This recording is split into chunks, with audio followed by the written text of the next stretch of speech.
Chapter 1234. Zhang Weiyu asked Cheng Gongsheng if he wanted to use Zhonginjia as a guarantee for Jiangwang. He was confident that he could gain something in Qingyang town. He was also warning Cheng Gongsheng that if Jiangwang was involved in treason, he should not implicate Zhonginjia. This was a warning. Cheng Gongsheng said decisively that he and Jiangwang would share the honor and disgrace. If Jiangwang was involved in treason, he would be involved too. At this time, Zhang Weiyu wanted to take the initiative to separate them.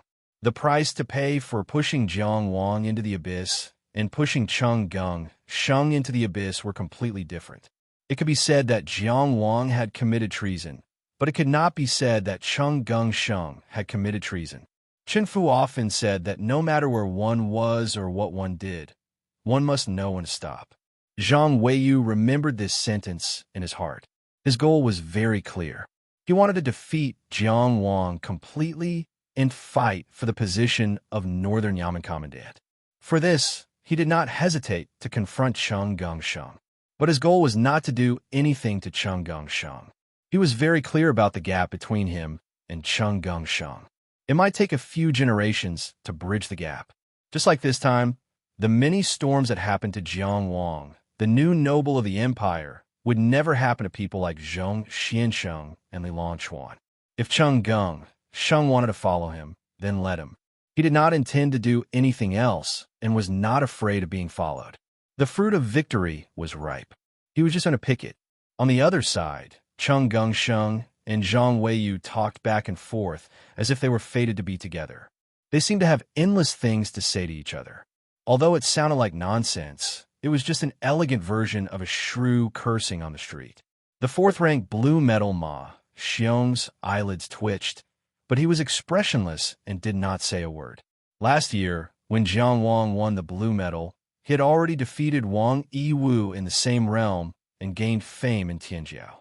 At that time, he was willing to make things easier for him because he saw his potential. But he never would have thought that Jiangwang would grow to such an extent in such a short time. It was completely beyond his imagination and refreshed his understanding of Tianjiao.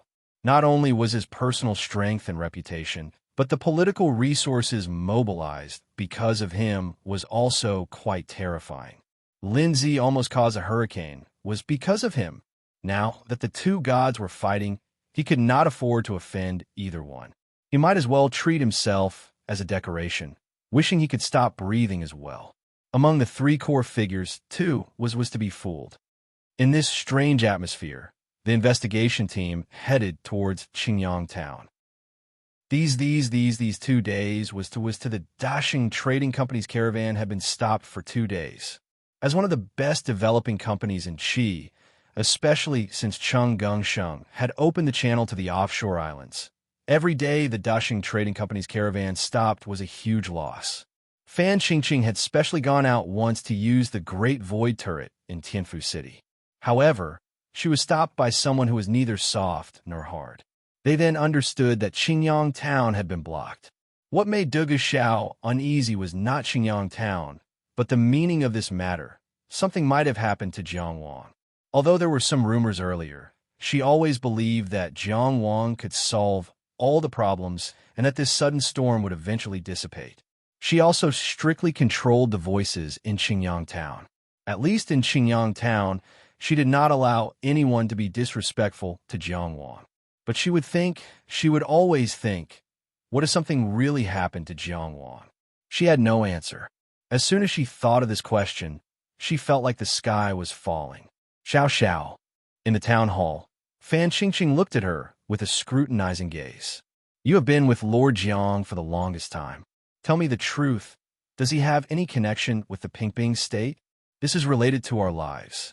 The situation is already very serious. You must think clearly. Dugu Xiao recovered from his confusion and stared blankly for a moment before he finally reacted to her question. He shook his head and said, Master spends almost all of his time cultivating.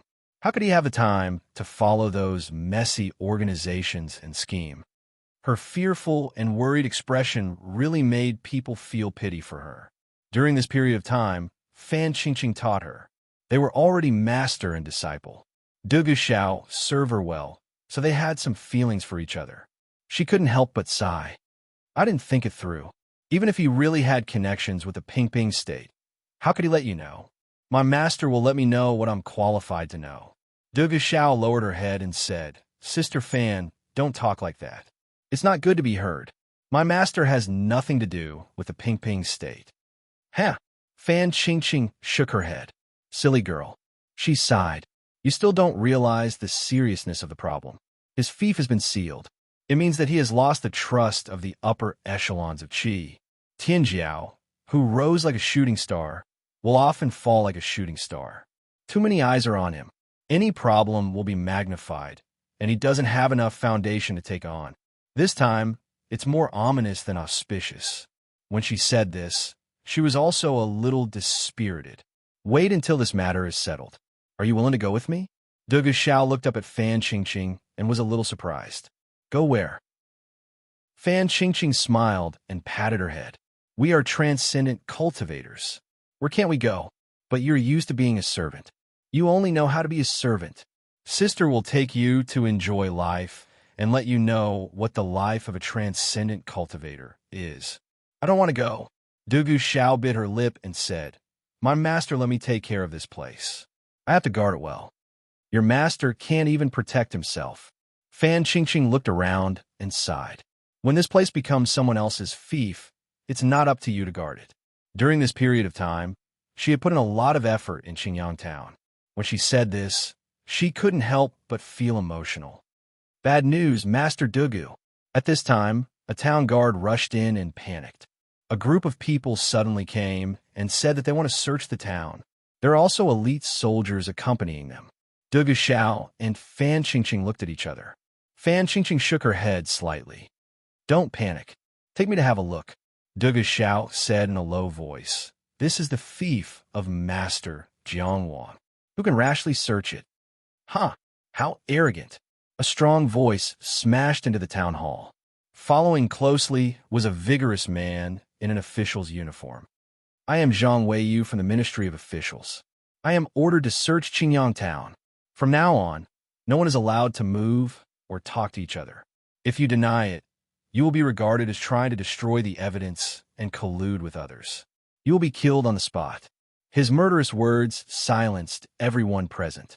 The town guards, petty officials, and the third transcendent warrior of Qingyang Town, Zhang Hai, all stopped halfway and didn't dare to move. Fan Qingqing, who had the highest cultivation in Qingyang Town and had seen the world, didn't say a word. She maintained a cooperative posture. At this time, only Du Xiao didn't retreat. Instead, he stepped forward and faced Zhang Weiyu. What evidence do you have to prove what you said? Under the pressure of the other party's aura, her heart almost exploded. She gritted her teeth and said, If you have a decree, let me see it. If you have an order, let me check it. Otherwise, you will be trespassing on my private fief and becoming an enemy of the third-grade Golden Gourd warrior, Jiangwan. I will fight to the death. Her tone was so strong that Zhang Hai, who was standing outside the town hall, didn't dare to move. He almost recalled the young man who rushed out of the town and faced the army of Jia Cheng. Zhang Weiyu looked at the thin and weak little girl in front of him and was surprised. She was just a small character that he could kill with one finger. Today, he came here under the decree with great power. How could she be a mantis trying to stop a chariot? Chapter 1235. Zhang Weiyu looked over with his sharp eyes. Fan Qingqing, who had the cultivation of the inner mansion, lowered her eyes to show that she had no intention of resisting. But Du Xiao, who was weak and had a low status, raised his head and looked at him. The atmosphere in the town hall was stagnant. How dare you? At this time, another voice came into the town hall. Everyone looked over and saw a fat figure squeezing through the door. It seemed that it was too strenuous for him to walk, so he walked very slowly. He said, How dare you? But there was a smile on his face. Du Xiao, do you know who the person standing in front of you is? You want to check the seal? Do you think he's a bandit? Am I not worthy of your trust as a rank 4 officer of the Ministry of Personnel? His backer is Chun Fu, the Minister of the Political Affairs Hall. What can you do even if you barge in without orders and investigate without orders? Zhang Weiyu could not stand it anymore. He looked at Du Guxiao and said, "Are you the constable of Qingyang Town? It is only right to check the seal. I have no reason to refuse." He took out a stamped document from the storage box and handed it forward. "This is an official document from the Political Affairs Hall. The seal is here. You can check it." Du Guxiao was almost crushed by his aura, but he still stood firmly. He took the document and checked it carefully. Continuous footsteps sounded like a heavy downpour. It was not until this time that a large group of soldiers arrived. They squeezed into the town hall and surrounded it. These were the elite soldiers from the Rain Beheading Army that had been transferred temporarily. Because Jiang Wang had been in the blue metal system for a long time and had the support of Zheng Shi, Zhang Weiyu was not at ease with the constables of the inspection office, so he used his connections to transfer the soldiers of the Rain Beheading Army for today's investigation. The investigation team arrived at Dingyao Commandery before the soldiers of the Rain Beheading Army joined in. They wanted to catch Cheng Gongsheng off guard. Although Cheng Gongsheng was good at maintaining his composure, Zhang Weiyu did not catch his flustered or irritated expression along the way. However, this move was something that Zhang Weiyu was proud of. "Is it true?" He took a step forward and asked. He stared at the weak woman in front of him. The power was like a toppling mountain, trying to destroy her will to resist. There was no need to say that he was bullying the weak. He was enforcing the law impartially. If there was a problem in Qingyang Town, Jiang Wang's confidant must be involved. If he could open up the situation here, he naturally wouldn't hesitate. Suddenly, an irritating voice interrupted. "Yes, that's right. Scared this ignorant little girl to death. You dare to obstruct Lord Zhang from carrying out his mission? You really don't know the meaning of death." Zhang Weiyu looked back coldly.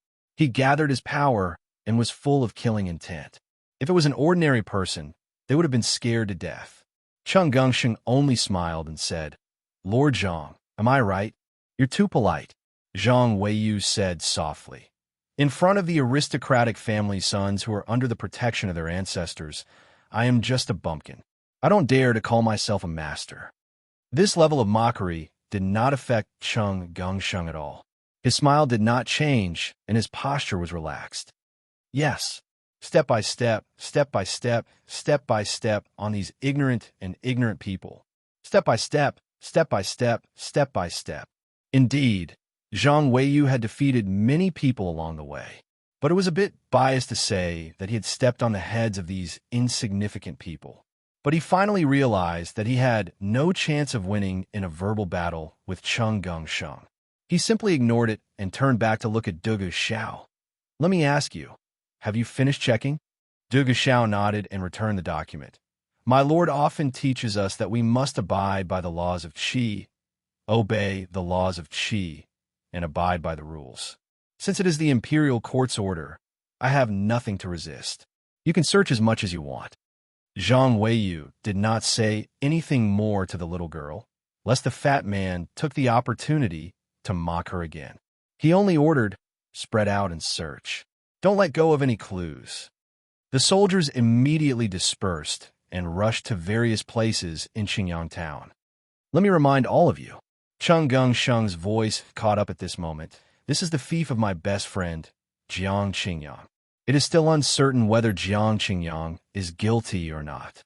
You can search, but if you dare to harm this place, you must know the consequences." The movements of these Rain Beheading Army soldiers immediately became much gentler.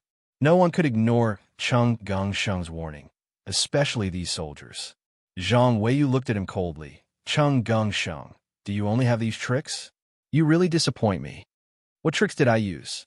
Could it be that my reminder was wrong? Did I misunderstand Senior Zhang's meaning?" Zhong Xiansheng's face was full of surprise. My apologies. Why don't you give the order again and let them harm this place? I promise I will not stop them, okay?" Zhang Weiyu nodded and laughed angrily. "Let's see how long you could be so stubborn." He turned and walked out. He did not want to look at this disgusting fat face anymore. He personally joined the search. Cheng Gongsheng laughed and followed. "Master Zhang, slow down. Wait for me, I am fat." When people were on the verge of collapse, they would often make a lot of stupid choices. This was a reason why Zhang Weiyu suddenly appeared with a murderous aura. However, now that he had suddenly arrived at Qingyang town with a large group of people, the oppressive feeling that swept over them had been mostly dissipated. Although the people in Qingyang town hall still did not dare to move, they were not so afraid in their hearts. Some of the pressure was in front of them, while some of the fear was floating in the air. In the courtyard where the divination table was built in Luoguang City, the long ceremony had reached its final moment. The strange, naked, and headless pattern on the divination table began to emit a faint blood light. The divination master looked at it and said softly, "Do you know why we chose this place?" Zhang Fei sat on the ground and said lazily, "I don't want to know." The divination master was speechless. "Well, if you want to say it, just say it." Zhang Fei leaned back and rested his head on his arm. Skinny Lee laughed at the side and gave Zheng Laosan a thumbs up for daring to talk back to the divination master. If he really wanted to argue with these two guys, the divination master would have been angered to death. Thus, he said, as if nothing had happened, "In my divination, blood occupies life and determines the location of 8 prisons. Among them, the prison master is entangled. The location of the prison that I am about to contact is exactly where we are now." "That's not right, fortune teller." Zhang Fei smacked his lips and began to think. "Aren't you going to help us calculate the location of the toy?" "Of course." The divination master chuckled. "His position will become very deep. He will be entangled with me." Zhang Fei simply sat up and turned to look at the divination master. "But you asked us to prepare this place long ago." In other words, Skinny Lee continued the latter half of the sentence. "You set up the altar to deal with our toy from the beginning." No, not to deal with. Don't use such strong words." The divination master murmured. "It's to establish a beautiful connection." He looked at Zhang Fei with sincere eyes. "In short, you can also find him. It's the best of both worlds, isn't it? Where's the place that you are about to contact?" Zhang Fei asked in a muffled voice. The divination master chuckled. "The world's #1 inner mansion, Jiang Wang's fief." He spread out his 5 fingers and pressed them on the divination table, right above the neck of the strange, naked, and headless figure. It was as if his hand had become the head in this strange pattern. And when his voice fell, it was as if the fate had been decided. Qi, Rizhao Prefecture, Jia City, Qingyang Town. Chapter 1236. The gathering of the Yellow River was the center of attention. Everything that happened on the viewing river platform would be analyzed and figured out repeatedly. As the leader of the Yellow River, Jiang Wang naturally received the most attention. It was no longer a secret that he had the inheritance of the cloud-top immortal palace. The heaven-ascending immortal technique that allowed him to walk in the air like he was walking on flat ground was unique in the world. Because of this, the fortune teller knew that the immortal master of the cloud-top immortal palace in the Yong Kingdom was Jiang Wang from the Tianjiao of the Qi Kingdom. Given the ferocious reputation of the demonic man, he would definitely go after his target. However, the Qi Kingdom was not the Yong Kingdom. He dared to predict the future and destroy the Qingyun Pavilion in the Yong Kingdom, but he could not sneak into the Qi Kingdom and do anything to Jiang Wang. If the leader of the demonic man dared to enter the Qi Kingdom, only death awaited him. However, the fortune teller was a fortune teller after all. He was the second demonic man after all. Sometimes, he wanted to deal with someone. There was no need to get too close. Just like now, the Qingyang town of today was not as peaceful as it used to be. The valiant soldiers searched everywhere. There were sounds of scolding, children crying, and the sounds of bottles and cans. Although Cheng Gengsheng's threat made the soldiers not dare to make too much trouble, searching was a form of destruction in itself. First, it destroyed the prestige of the owner of the territory and the sense of security of the people. Secondly, rummaging through chests and cabinets was a real destruction of order. It was inevitable that there would be chaos. Everyone in the Qingyang town hall was grounded. The entire Qingyang town was open to the search team. Cheng Gengsheng did not go anywhere. He just followed behind Zhang Weiyu leisurely. From time to time, He would add a few words. Hey, old man, record the accounts. If there is anything missing in a house, such as gold, silver, or Dayuan stones, Dr. Zhang from the Ministry of Appointments will compensate for it. Come, come, come. Quickly make room for Lord Zhang. You, I'm talking about you. What are you doing? You saw Lord Zhang coming and did not avoid him. Do you hate the country? Where are you from? What's your name? What do you do? Do you have any ulterior motives? Hey, look at your eyes. Open your eyes. Bring out all your valuables. Oh no, bring out all the evidence of your crimes. Otherwise, I'll show you Lord Zhang's prowess today. Zhang Weiyu knew that his reputation as a dog official in Qingyang town could not be washed away. She couldn't beat this person in a fight, nor could she beat him in a scolding. Yet, he was like a dog-skin plaster, sticking to her body and not budging. After a few times, he had no choice but to give up on leading the troops and return to the town hall with a sullen face. He thought that it would be better to sit down and ask questions, so he went to the main seat without hesitation. Unexpectedly, a thin and weak figure blocked in front of him. Zhang Weiyu's expression was ugly. What else do you want? Du Guxiao lowered his eyes and explained seriously, This is my Lord Ju's seat. When he's not around, it's always empty. No one can sit there. Zhang Weiyu was so angry that he laughed. He pointed at Du Guxiao and said to his subordinates, A small village constable dares to contradict him again and again. You can imagine how arrogant Jiang Wang is normally.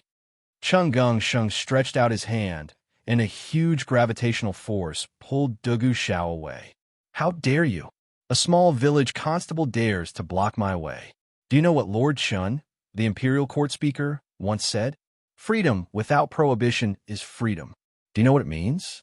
Which Qi law states that the Minister of Personnel cannot sit in this position. Lord Zhang is Dr. Chen's right-hand man. Not to mention the position of Qingyang Town, he can even go up. Hey, you can sit as you wish. Before Cheng Gongsheng finished his words, Zhang Weiyu had already sat down on the chair beside him and did not insist on the main seat. Chun Fu's original words were, Freedom without prohibition is freedom. Virtue without restraint is forgivable. His original intention was to discuss the boundary between laws and morality. But Cheng Gongsheng deliberately twisted his words out of context, so he could not continue. Once he sat down, he said, I will personally interrogate the case. His meaning was very clear. If Cheng Gongsheng continued to interrupt, he would be obstructing official business. He had to use Qi LV to pressure him. Ma Xiong, a fourth-grade blue medal, had also entered the town hall. But he only found a seat silently and sat down. Then, he remained motionless and looked down. In this dog-shit operation, it was not good for him to find out anything, but it was also not good for him to find out anything. Once Zhang Weiyu gave up, he hurriedly retreated. Anyway, his main duty this time was to supervise Zhang Weiyu. Although Cheng Gongsheng had already supervised very specifically and properly, Zhang Weiyu did not care about him. He only looked up at Fan Qingqing and said, I heard that you were born in Haimin. Fan Qingqing said, Sir, it is indeed so. The 5 immortal sect that I was in was destroyed by evil people. Fortunately, Lord Jiang took me in and built a palace with him in this town. Chu Xing has been here for a few months. What he said was the truth, but he also left out his relationship with Jiang Wang without leaving any trace. It meant that she was not a trusted aide. An experienced intermansion realm expert like you does not seem like a talent that a small town can use. Of course, Zhang Weiyu could tell that this woman did not seem like Du Guxiao. He looked at her with encouragement. Did you find out who destroyed your sect? Fan Qingqing was not a greenhorn. She had once become an elder of a transcendent realm sect. Naturally, she would not be swayed by such hints. She only shook her head and said bitterly, I am not strong enough. I cannot find out. She would not do her best for Jiang Wang, but she did not dare to deliberately harm Jiang Wang in front of so many people. Zhang Weiyu was just casually making a move. He did not care that he did not achieve his goal. Thus, he looked at Du Guxiao. When did you follow Jiang Wang? Who else is in your family? Du Guxiao said, My parents are dead. I have no brothers or sisters. I am just an ordinary maidservant who was bought and sold by others. Lord Ju pitied my loneliness and took pity on my hard work. He gave me transcendence. Zhang Weiyu clicked his tongue and did not ask her anymore. Suddenly, his gaze was like lightning as he stared at the cowering man leaning against the door. Zhang Hai suddenly shrank back and put his hand back subconsciously. What are you hiding in your hand? Zhang Weiyu asked sternly. Without waiting for Zhang Hai to reply, a soldier of the Rain Beheading Army walked forward. He snatched the sheepskin scroll from Zhang Hai's hand and offered it to Zhang Weiyu.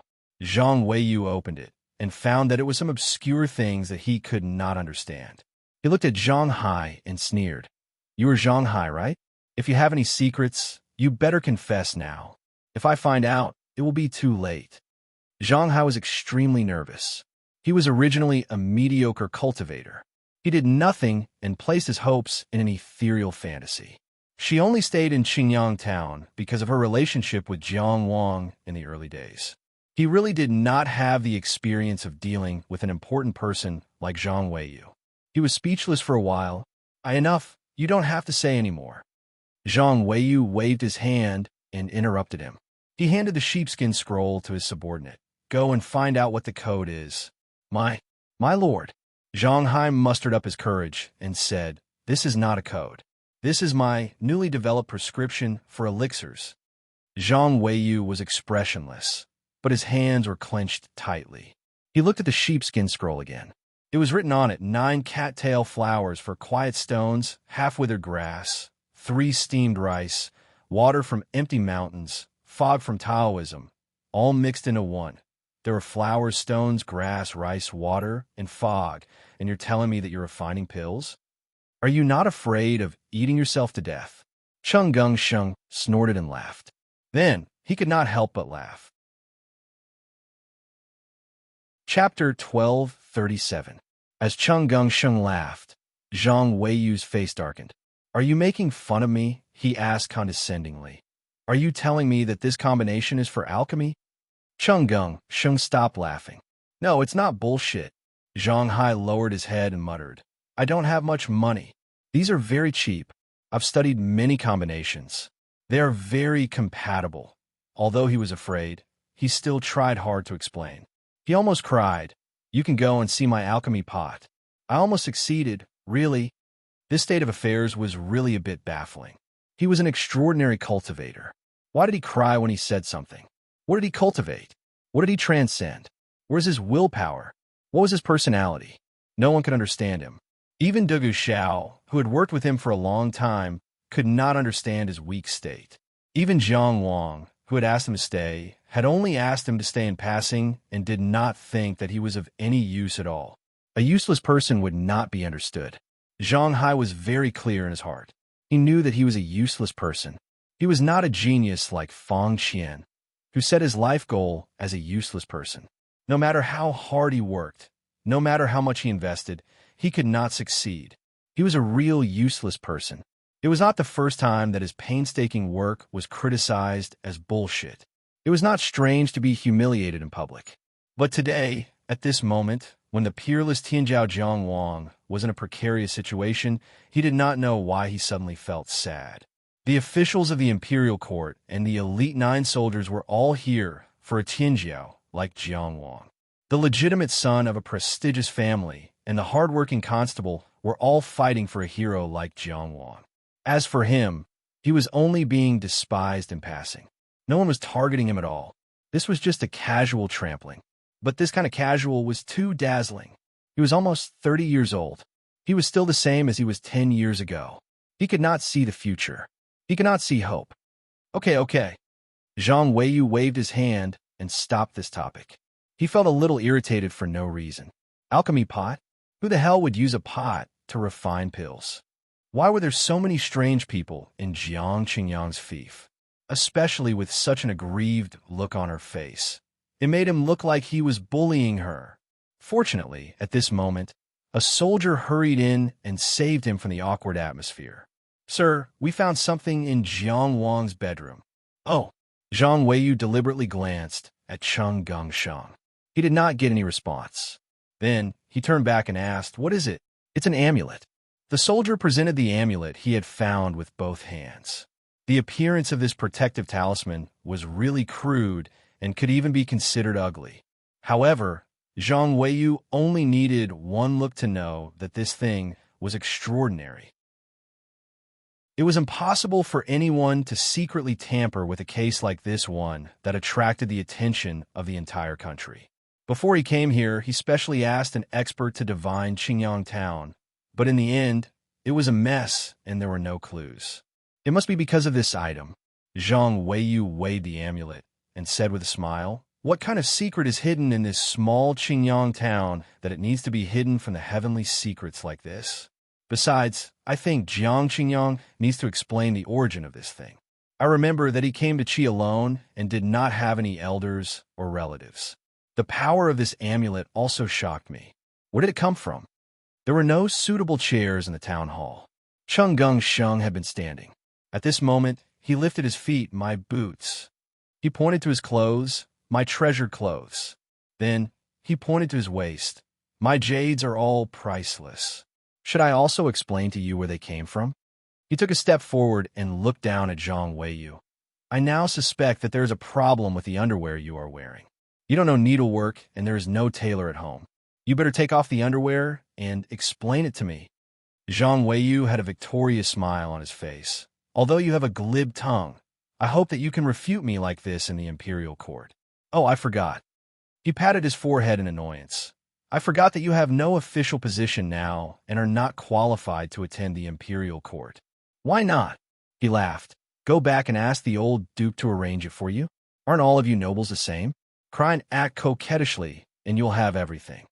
Cheng Gongsheng's face was not inferior to the city walls of Linzi. He would not be affected by this level of attack at all. Instead of feeling ashamed, he looked proud and said with a smile, "Are you jealous?" Zhang Weiyu put on a fake smile. "Of course, you deserve to be envious." "Acknowledge me as your father," Cheng Gongsheng said.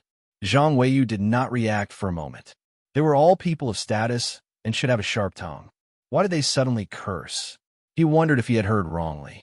Cheng Gongsheng looked serious. "Rather than being envious, why don't you acknowledge me as your father? If you acknowledge me as your father, I will arrange for you whatever you want. Cry and beg. Our family can have anything they want." "Oh." He imitated Zhang Weiyu and patted his forehead in annoyance. "I forgot that you already acknowledged me as your father. You're always at my beck and call. You are even more diligent than me burning incense for my father. I can't be compared to Dr. Chen Fu. How about this?" he said in a negotiating tone. "I will be your little father. How about that?" Zhang Weiyu was indeed very attentive to Chen Fu. He never slacked off. He also paid his respects to Chen Fu in person every now and then. Even though he had become a minister of appointments and was one of the young officials in the imperial court, it was still the same. Cheng Gongsheng was not wrong when he said that he was acknowledging Chen Fu as his father. But many things were like this. You could do it, but others could not criticize you. He said with a sullen face, "You don't have to use such vulgar language. You are ruining the magnanimity of the Chongxian family. Some people will scold you if you reason with them. If you scold them, they will talk to you about magnanimity." Zhongshuan Sheng said with a smile, "The Zhongshuan clan won't lose its reputation just because of a good-for-nothing like me. And the Zhang family will not gain any glory because of you, Zhang Weiyu. Because your surname is Chun now. In the future, your surname can be Chongxian." It seemed that I am playing the lute to a cow. Zhang Weiyu suppressed his anger and pinched the amulet in his hand.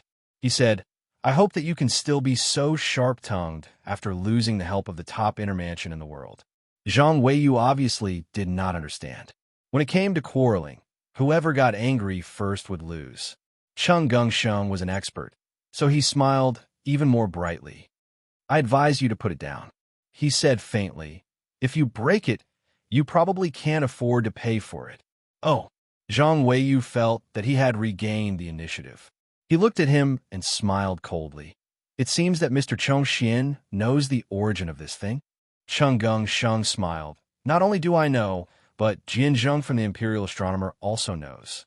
I'm sure your majesty knows about it. Zhang Weiyu's smile stiffened. Is that so? Cheng Gongsheng used his fat finger to point at the amulet. This thing was given to me by Yu Beidu. He said that Jiang Qingyang is a talent that only appears once in 10,000 years and has the potential to suppress 9 generations. He specially used this thing to befriend him. As the saying goes, treasures are given to heroes, and rare treasures are given to Tianjiao. What talent that only appears once in 10,000 years and suppresses 9 generations? There was no need to listen to that. No matter how much Yu Beidu thought highly of Jiang Wang, it would not be so exaggerated. Zhang Weiyu only needed to listen and knew that Cheng Gongsheng was making things up again. But this thing belonged to Yu Beidu, so it should be genuine. Especially when Cheng Gongsheng mentioned the names of the imperial astronomer and the emperor, it was almost impossible for him to lie about this matter. Yu Beidu, who was known as divination half a lifetime, was extremely famous. Some people despised him as a demon, while others respected him as a god. But no one could deny that he was powerful. Zhang Weiyu thought for a while and finally decided not to be rash. A real man should be farsighted. He handed the amulet back and ordered, "Put this amulet back to its original position." The rain-beheading army soldier in front of him reached out to take it. But at this moment, there seemed to be a magical change happening between heaven and earth. It was silent because no movement could be heard or seen. But it was also surging violently. Everyone in the town hall felt a huge palpitation in their hearts. It was as if there was a bloody giant beast near their hearts. After this feeling appeared, a long streak of blood lightning swam across the town hall, like a dragon or a snake. It was in between reality and illusion, and could not be captured or seen clearly. It disappeared in an instant. The palpitation disappeared, and everything returned to normal. And the amulet in Zhang Weiyu's hand exploded silently. Thousands of threads fluttered in the wind. The rain-beheading army soldier who reached out to take it was stunned. Zhang Weiyu was also stunned. The blood lightning seemed to be an illusion and could no longer be seen. The palpitation also seemed to have never appeared before. But in Zhang Weiyu's hand, it was real. There was only a pile of broken threads left. Wow! In the town hall, Cheng Gongsheng was the first to react.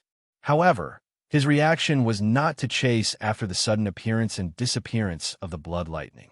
Instead, he pointed at Zhang Weiyu, jumped up, and said, "You destroyed Jiang Wang's amulet treasure." He did not know what had happened, but it did not stop him from being filled with righteous indignation. He was furious. "Zhang Weiyu, you bastard! I always thought that you were impartial. I thought that you were a talent cultivated by Master Chen Fu. Even if you were a little despicable, you should at least have some sense of shame. I did not expect you to take advantage of Jiang Wang's absence to invade his private room and destroy his amulet treasure. Zhang Weiyu, Jiang Wang has not been convicted yet. You're only responsible for the search in Qingyang town. Who gave you the authority and courage to destroy such a rare treasure? A Dao Protector artifact? Do you think that with Master Chen Fu's support, you could be so brazen as to harm a hero who fought for the glory of the country?" Zhang Weiyu's expression was extremely ugly. This guy was getting more and more ridiculous. He even mentioned the amulet treasure. He admitted that the amulet was extraordinary. But how could it be so extraordinary? No matter how talented Jiang Wang was, he was only an inner mansion disciple. How could he be an amulet treasure? But he could not deny that the amulet was indeed destroyed in his hands. It was really yellow mud that fell from the crotch. He said in a low voice, "I did not do anything. It's not like you're blind. You are an outer mansion disciple. I am only an inner mansion disciple. It is normal that I did not see what you did." Cheng Gongsheng turned his head to look at Ma Xiong. "Constable Ma, you are the only one who is an outer mansion disciple. Did you see anything?" Although Zhang Weiyu did not have much hope, he still looked over expectantly.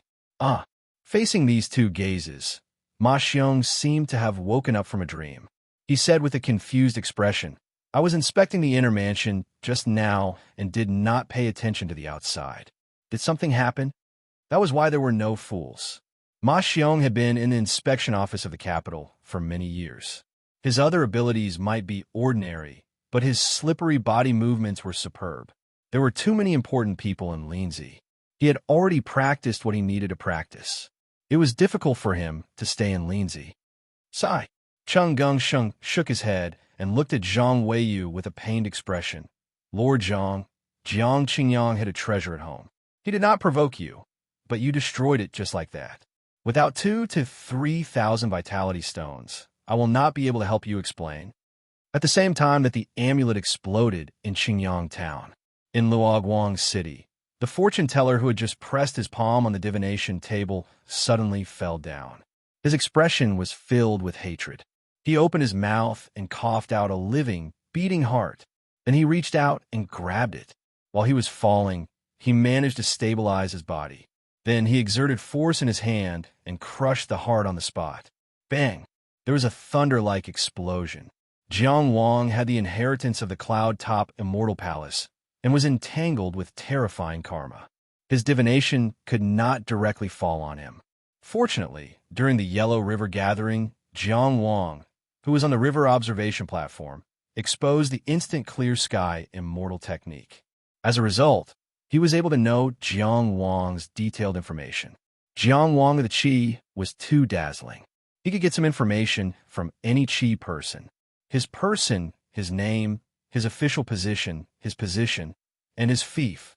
The blood divination technique of the fortune teller was passed down from ancient times. It could be said to be unfathomable. It was to occupy the position of the prison and start from Jiang Wang's fief. He forcefully joined the connection between Jiang Wang and his fief, allowing him to establish a new connection with Jiang Wang.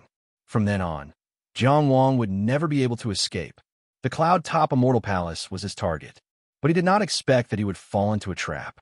In a trance, his target floated away from Jiang Wang and landed on another person. He almost established a life and death connection with that person. At this moment, how could he not know that he had fallen into a trap? And the one who had schemed against him was that old friend. He was also a top-notch master in the immortal arrival level. His reaction was extremely fast.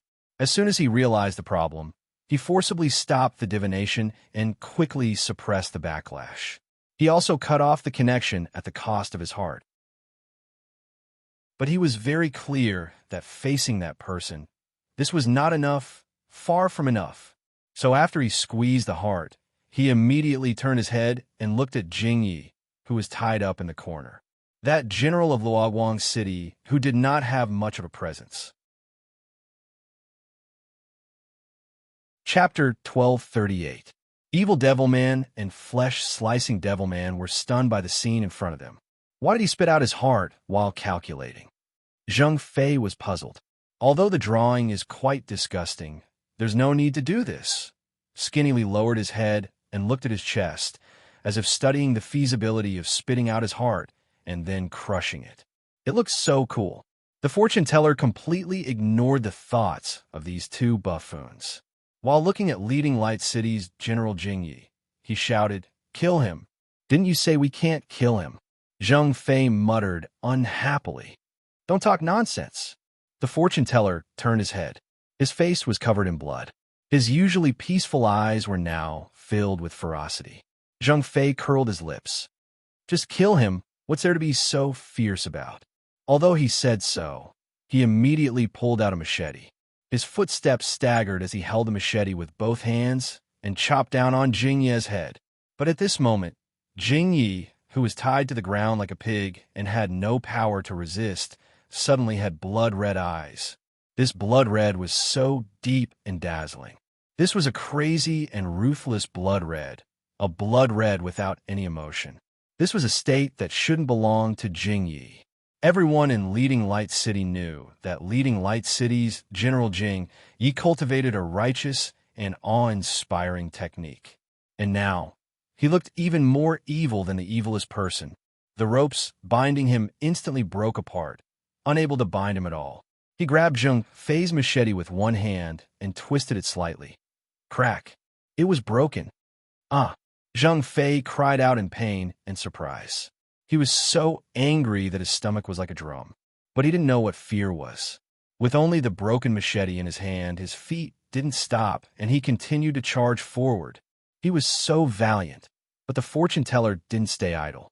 He directly forced out a blood bead from his fingertip and drew in the air.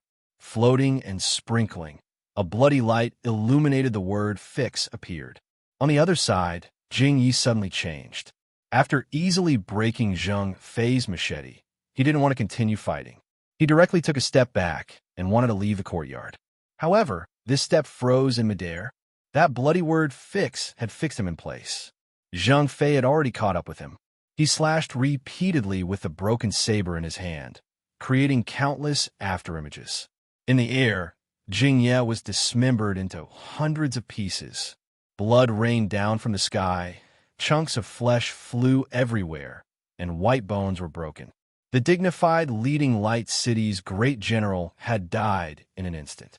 The fortune teller only said, "Split up and escape." Then he stepped on the square divinatory platform. At the same time that he crushed the divinatory table under his feet, his figure had already turned into a streak of bloody light and disappeared into the distance. Fortunately, Zhang Fei and Skinny Li didn't ask why or where they were going. When the fortune teller was about to flee for his life, even people like them who were used to being heartless had nothing to say. Both of them jumped out of the courtyard and flew in the opposite direction of the fortune teller. As soon as they stepped out of the courtyard, the blood chi in the courtyard suddenly became denser. It even formed a blood fiend that roared endlessly. This blood fiend didn't rush out of the courtyard, but an extremely ruthless aura was being nurtured inside, as if it was about to take form. It was at this time that Zhang Fei and Skinny Li finally understood why the fortune teller said that this person couldn't be killed. Who would have thought that killing this great general would trigger such a change? But why did he have to kill him now? Of course, Skinny Li wouldn't think about this question. Zhang Fei was too lazy to think about it. Fleeing for their lives now was very fun and exciting. Let's see who can flee faster. After another 3 breaths of time, a thin old man stepped into the courtyard where the blood fiend had condensed. It was Ubeidu who had appeared on the streets of Lindsay before. He appeared out of thin air, but naturally as if he had opened a door. With one step, he had arrived here. At this time, the divinatory platform had been destroyed, but the pile of corpses was still there. At the first moment, he had captured the information he wanted. But at the same time, those chunks of flesh that were slowly piecing together, the ruthless and terrifying aura in the process of taking form naturally couldn't be ignored by him. The blood demon body of the extinguishing emotion and severed desire. Ubeidu frowned. Now was the time to make a choice. Was it the blood demon body of the extinguishing emotion and severed desire, or was it the fortune teller? Tisk! Ubeidu spat out a mouthful of phlegm on the piecing together demon body. He turned and flew in the direction the fortune teller had fled. Since it's already a heretical path, who cares about the common people of the world? This is Yuan Xiu's job. His figure disappeared in a flash. After this period of nurturing, within the courtyard, the chunks of flesh that belonged to Jing Yi had all been pieced together. However, they no longer looked like Jing Yi. Instead, they were replaced by a gloomy, white-faced, beardless old man. If Yang Xuanzi were here, he would naturally be able to recognize the Yang dynasty's eunuch Lu Huai. Unfortunately, there was no one in the courtyard. Lu Huai's gaze froze for a moment, as if he was still pondering his own condition. Then, with a wave of his hand, he wiped the corpses in the courtyard into bloody light and stored them within his body. He swallowed his saliva, feeling a hunger he hadn't felt in a long time. Then, he looked left and right, sensing the surging popularity of this city. He revealed a knowing smile. "Damn old eunuch, your smile is so disgusting." The sole of a shoe imprinted on his face, covering his smile. Then it stepped on his head, stomping him to the ground and stomping his head into the ground. Ubeidu, who was slovenly dressed, quickly formed hand seals and imprinted them onto Lu Huai's body. He was still cursing nonstop. "I just want to steal Yuan Xiu's job, you mother of Astra's cur. Piss him off." On the Star Moon Plain, Jiang Wang, who had regained his astral power, suddenly felt his heart palpitate intensely. It was as if an invisible hand had gripped his throat and clutched his heart. However, this feeling only lasted for a moment. The black and white divine ability seed that represented the wrong path spun in a circle, but didn't show any other signs. Jiang Wang collected his thoughts and looked around. The sky was high, the clouds were vast, and the sky was clear for thousands of miles. On the vast star-moon plain, a little gray dog hopped around as if it didn't know fatigue. Jiang Wang opened his mouth to shout, only to realize that he hadn't given the dog a name yet. "Since you're so stupid, I'll call you Dumb Gray." After pondering seriously for a while, he shouted, "Dumb Gray." The little greyhound didn't know that this was its new name, but when it heard Jiang Wang's voice, it happily turned around, wagged its tail, and ran back to Jiang Wang in the grass with its footsteps. Jiang Wang picked it up and guided the water flow. Amidst its cries, he gave it a bath. This was the hot water technique, which combined the elements of water and fire. After the bath, he used the hot wind technique, which combined the elements of wind and fire to dry the little dog named Dumb Gray. When the wind blew, Dumb Gray closed its eyes the whole time and turned its little head left and right to escape. However, no matter how uncomfortable it was, it didn't scratch Jiang Wang's hand, which was right next to its paws. It could bite Jiang Wang if it lowered its head, but ever since it left with Jiang Wang, it had never bared its teeth at Jiang Wang. Chapter 1239. Ubeidu was busy suppressing the blood demon in Yinguang City. Jiang Qingyang brought the stupid dog and left Xingyue Plain. Cheng Gongsheng was in Qingyang town. He was furious because of the amulet that Ubeidu gave to Jiang Wang. His fat fingers almost poked Zhang Weiyu's face. "You want to let it go? Let me tell you, it's impossible. You have to compensate. Do you know how precious Ubeidu's amulet is? Only my brother Jiang Wang is worthy of this treasure. Do you think Ubeidu is willing to give it to an ordinary person? It's useless for anyone to intercede. If you don't compensate, I will ask Dr. Chen for it. If Dr. Chen doesn't give it to me, I will file a lawsuit in front of His Majesty." Zhang Weiyu knew that this fatty was really capable of asking Chen Fu, the imperial counselor, to collect debts. If he were to do such a thing, he would have to gamble his future. If it were Cheng Gongsheng, who came from a prestigious family, he would at most be called rash. Therefore, he had to treat Cheng Gongsheng seriously if he could use this as a weapon. The world was unfair to begin with. The state of Qi had already existed for far too long. Those ministers who had lived for generations had already used the passage of time to establish a chasm. People like him who came from an ordinary background had to put in a few times more effort to climb to a similar position. Only then could they compete with each other. He said coldly, "I will bear the responsibility that I should bear. Don't talk to me about useless things." Cheng Gongsheng waved his fat hand. "Pay up." He spread his fingers in front of Zhang Weiyu and said rudely, "Pay up." Zhang Weiyu was still cold. "I don't have that much. How can you be so arrogant if you don't have money?" Cheng Gongsheng suddenly raised his voice. Zhang Weiyu, what are you doing? A fourth-rank minister of personnel can't even take out a few thousand primordial stones? I am honest." Zhang Weiyu paused and said, "That thing might not be worth that much." Zhong Xiansheng tried his best to widen his eyes in shock. "That's Ubeidu's blood and sweat. He gave it to my brother as a guardian. Don't you know what kind of person Ubeidu is? Compared to Dr. Chen, he was definitely stronger. Let me ask you, if Dr. Chen's precious item was destroyed, would 3,000 primordial stones be enough to solve the problem? Zhang Weiyu, you have to be responsible." Zhong Xiansheng said bitterly. "A few months ago, my brother Jiang Wang was training in a bewildering world, and he accidentally damaged a scorching sun-flying ship belonging to Mog Valley.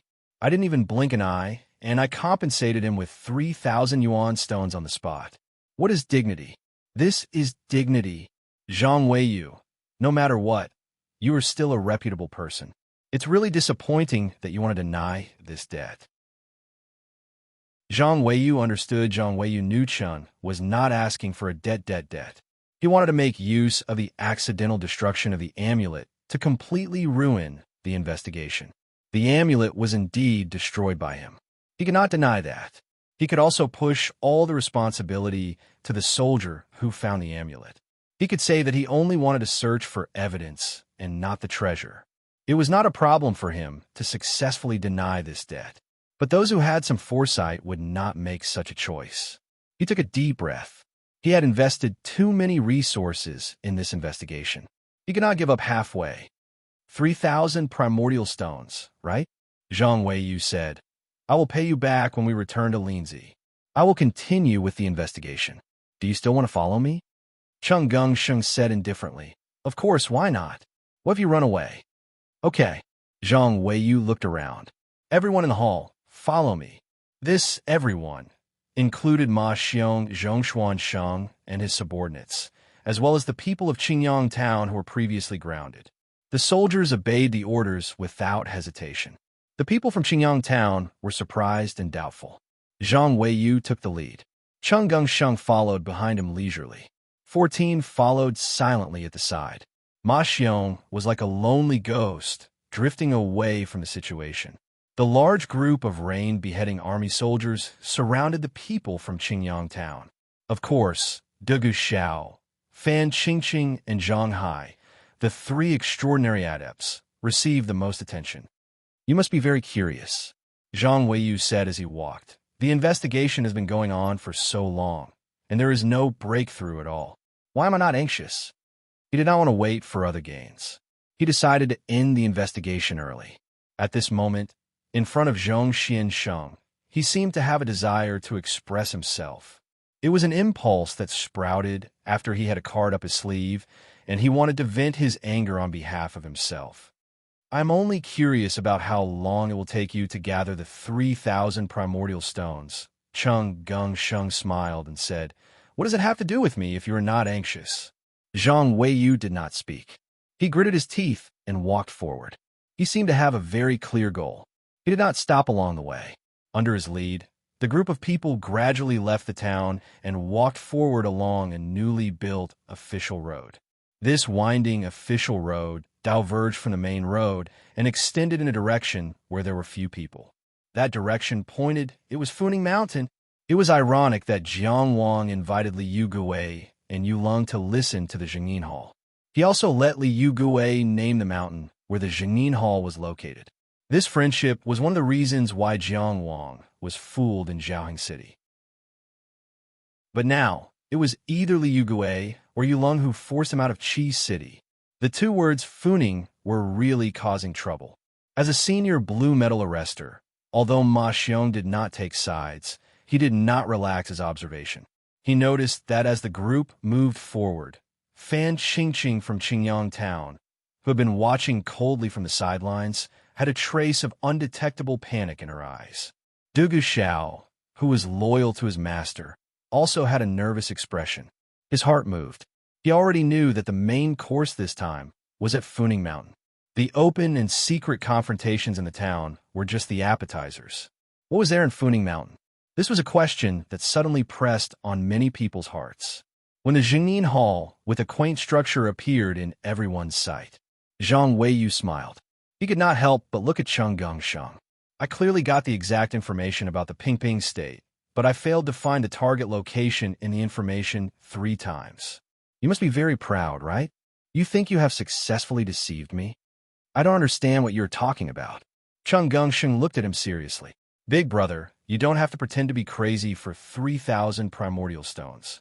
Ma Xiong had always known that when Zhang Weiyu personally searched Qingyang town, Cheng Gongsheng followed closely. The two of them seemed to be joking around, but in fact they were constantly confronting each other. But only now did he understand what the core of their confrontation was. Previously, it seemed that Cheng Gongsheng had the advantage. Could Zhang Weiyu's chance to turn the tables be in the hall in front of him? Facing Cheng Gongsheng's scolding skills as usual, Zhang Weiyu was not angry this time. Instead, he went forward and pushed open the door of the Zhengyin Hall. He said confidently, Come take a good look at this Zhengyin Hall. Let's see if your glib tongue can distort the truth in front of so many people.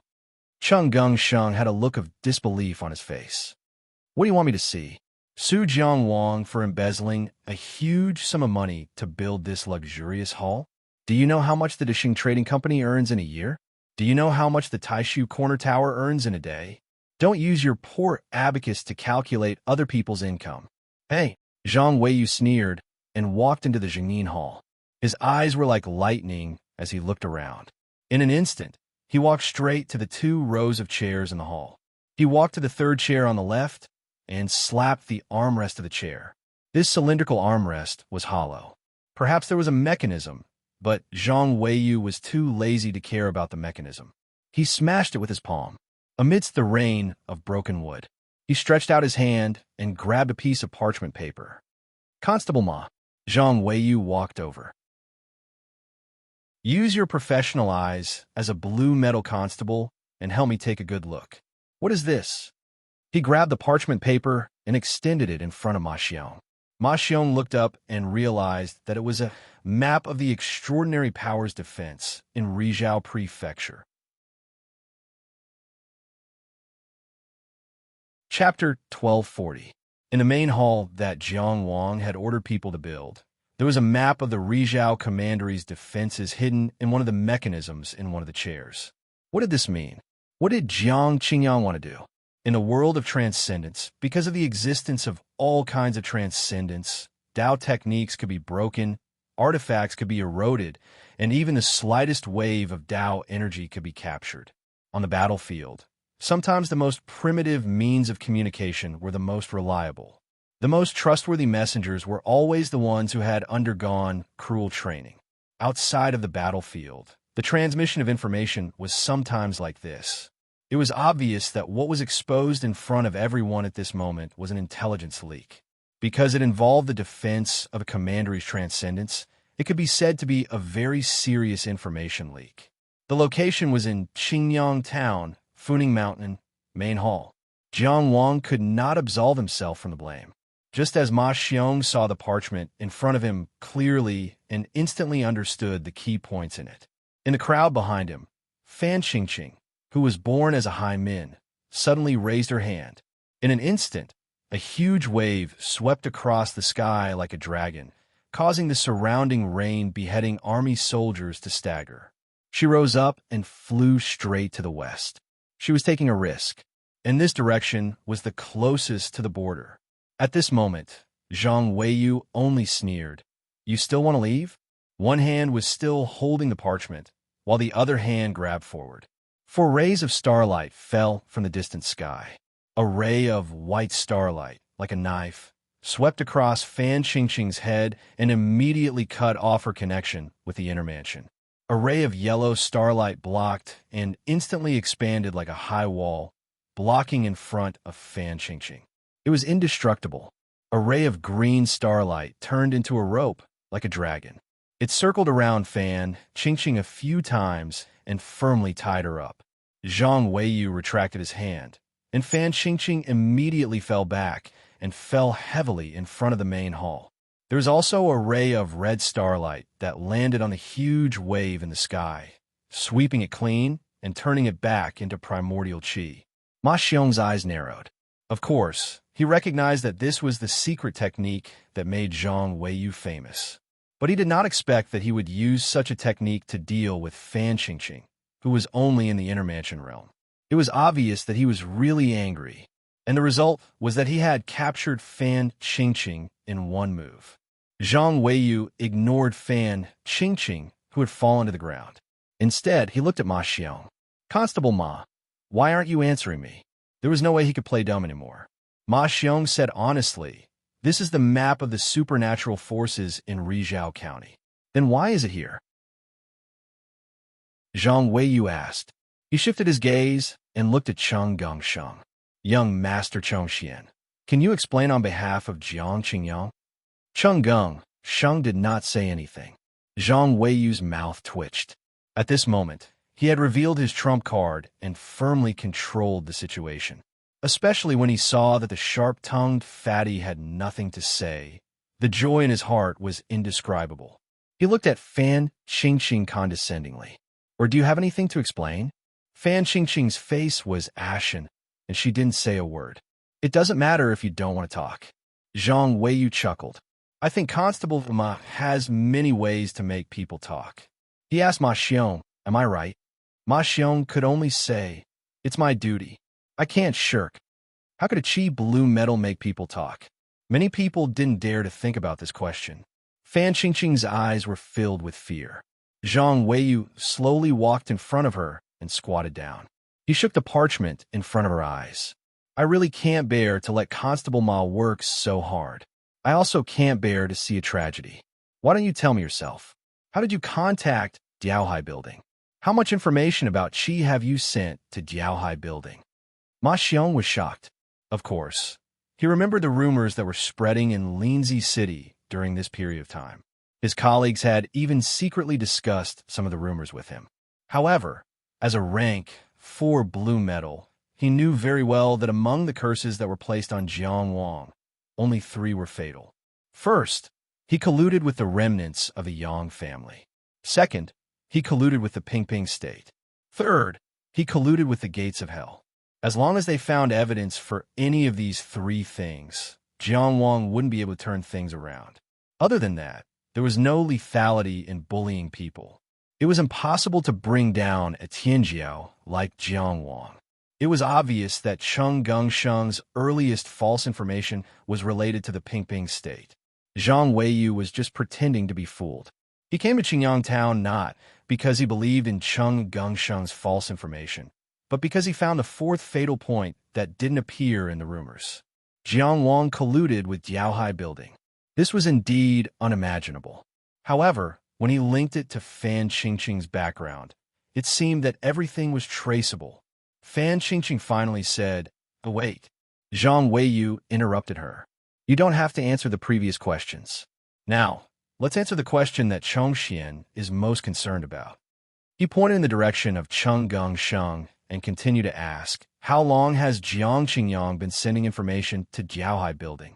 He stared at Fan Qingqing with an oppressive sharpness.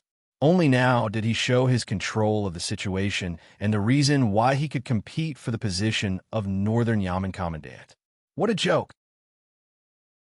Cheng Gengsheng said, can Jiang Qingyang be responsible for everyone in his territory? 3 years ago, one of your guards got into an argument with someone when he returned home. He killed someone impulsively. Why didn't I see you go to jail for him? Zhang Weiyu looked at Cheng Gengsheng. After all, he was his opponent from the beginning to the end. Fan Qingqing was not worth mentioning at all. The fact that he could casually mention the incident from 3 years ago was enough to show that this harmless-looking fat man had secretly studied him countless times. But now, Zhang Weiyu only felt excited. Defeating such an opponent gave him a sense of achievement. Who is Fan Qingqing's subordinate? Whose territory is this? Who asked for the Zhongshan Hall to be built? Why was it specially built on a bare mountain? Can you explain? Can you explain? Can you explain clearly? Zhang Weiyu continued to ask questions. The more he asked, the more imposing he became. In the end, he stood up and stared at Cheng Gengsheng. Even if I believe it, will the doctors in the Political Affairs Hall believe it? Will the emperor believe it? The person that Jiang Qingyang brought back personally from overseas, the person who is guarding the territory as his confidant, secretly colluded with Diaohai Building to send important military information. Jiang Wang did not know it all. Who are you trying to deceive? He seemed to have seen the fat man's dejected expression. What background of a famous family? What 1,000 years of power? Useless mud cannot support a wall. But at this moment, a voice said, Lord Zhang really did not know about this. Everyone looked over and only saw a thin figure. The weak little village constable of Qingyang town stood up again and stood in front of Zhang Weiyu. I have tolerated you many times. Zhang Weiyu looked at this insignificant person coldly. You still dare to talk back. Don't blame me for being impolite. You be *TCH who climbs into bed. It's only because Jiang Qingyang is not picky that you have the chance to be presumptuous. Dugu Zhao's figure swayed. The word be *TCH poked her deepest scar, the most unspeakable pain. She thought that she had completely gotten rid of her past. She had originally thought that she had already become a transcendent cultivator, a respectable person, but she did not. So in the eyes of the big shot from Lindsay, she was still the servant girl who was covered in bruises and could be bought and sold at will. Could he insult and trample on her at will? But she stood there with a very calm expression. She just asked, "Lord, can I show the evidence, even if I have it?" Chapter 1241. Zhang Weiyu said coldly, "I want to see how much Jiang Wang is prepared for this day. What evidence can you produce?" He could not refuse Dugu Zhao's request for evidence in front of so many people. He also didn't believe that this loyal dog, who was so loyal to Jiang Wang, could really come up with any evidence to help Jiang Wang get out of this predicament. But he still cautiously added Jiang Wang's preparations to leave an opening for himself to destroy this evidence. Dugu Xiao was about to speak when Cheng Gengsheng reached out to stop her. This young master from a top family looked at Zhang Weiyu and said seriously, "Sir Zhang, are you saying that the Tianjiao of the Qi secretly colluded with the fishing sea tower? I want to correct two of your mistakes."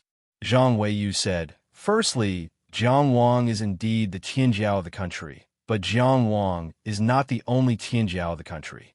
Secondly, whether he colluded with the fishing sea tower is not up to me. It depends on the evidence. Firstly, I cannot control Jiang Wang. Secondly, I cannot interfere with the fishing sea tower.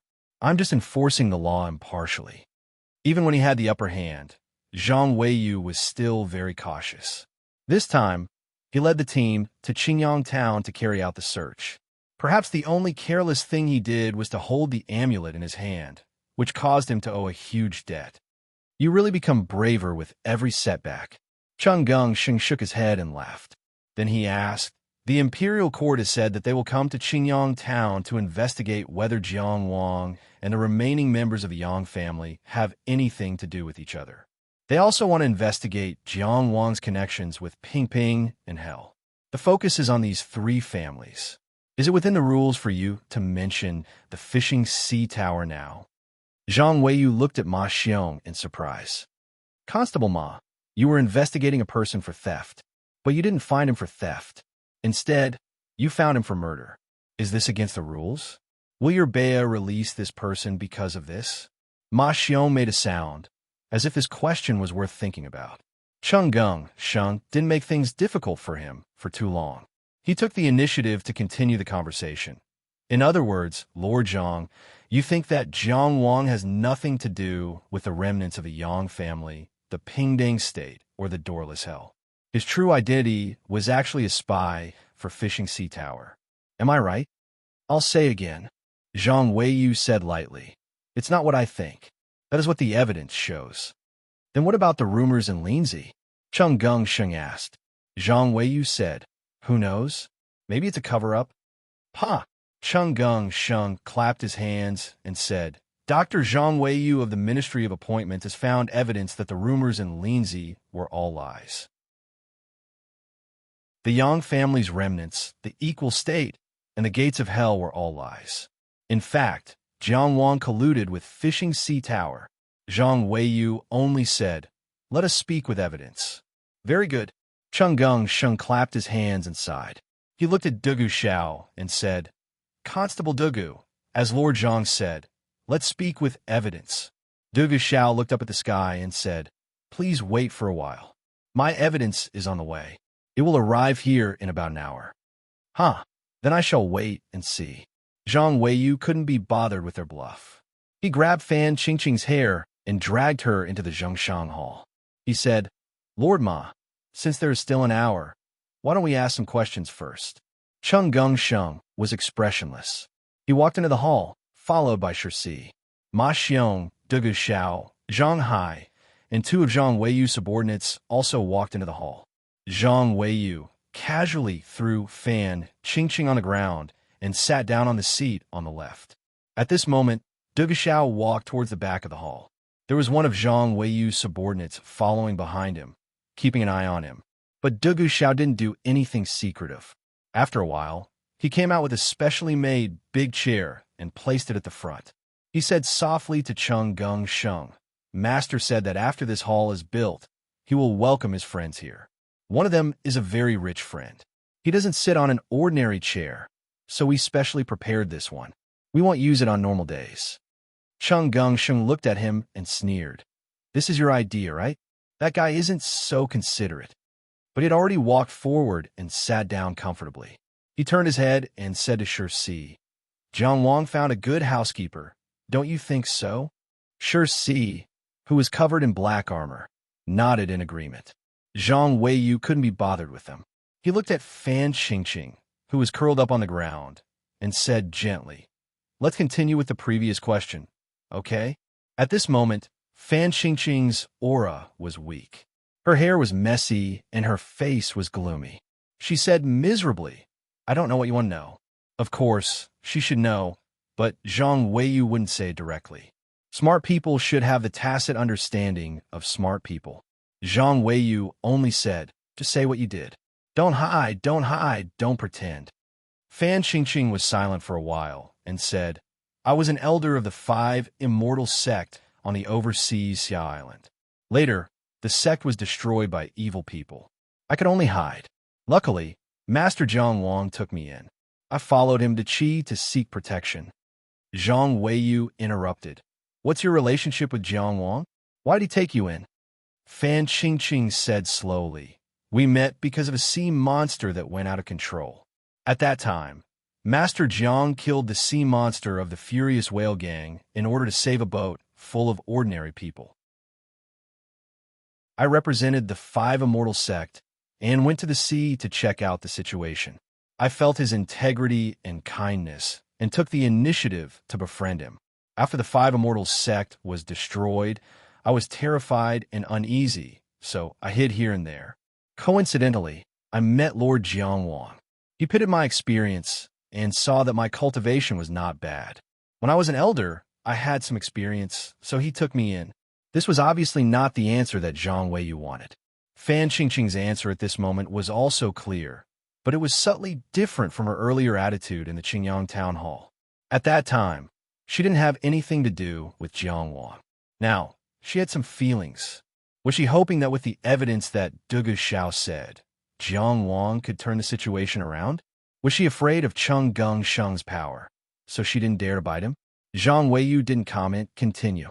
Fan Qingqing had obviously thought it through. She said, After I came to Qi, I had a peaceful time and was able to walk out of the sadness of the destruction of my sect. But Qingyang town was too small. There was limited space for development and almost no cultivation resources.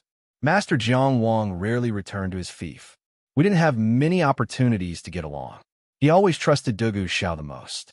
Later, the people of the fishing sea tower contacted me. I was blinded by greed and agreed to exchange the information for cultivation resources. Zhang Weiyu smiled. This old woman was so fickle. If that was the case, then she really had nothing to do with Jiang Wang. How did the people of the fishing sea tower bypass Jiang Wang to contact you? They couldn't even see what their subordinates were doing. Is Jiang Wang such a fool? You are slandering the Tianjiao of Artichi. No. Fan Qingqing shook her head and said, In the early years, there was a practical elder of the fishing sea tower behind the 5 immortal sect. This is something that can be investigated. Therefore, I have always had a channel to communicate with the fishing sea tower. They also used this channel to contact me. As for Master Jiang, he stays in Qingyang town for less than a day a year. It is indeed difficult for him to find out what I am doing. The more she spoke, the more innocent Jiang Wang seemed. Zhang Weiyu faintly felt that he had gone in the wrong direction. But at this time, there was no turning back. You'd better think carefully before you speak, he said in a low voice. Fan Qingqing, you have not been tortured yet. I want to give you a chance. Do you understand? Zhang Weiyu said that he wanted Ma Xiong to investigate and threaten him to show the means of the blue metal. In fact, he was asking the questions himself. Obviously, he was not at ease with Ma Xiong. What? Chung Gong-shung, who was sitting on a special big chair, said, Master Zhang, do you still want to extort a confession by torture? Why do you have to go through so much trouble? How about this? What do you want Fan Qingqing to say? Just write a note and let her read it. Won't that be a happy ending? Mr. Chongxian, you misunderstood. Zhang Weiyu said in a low voice. Some sinners may be lucky. I am just asking her to recognize the reality.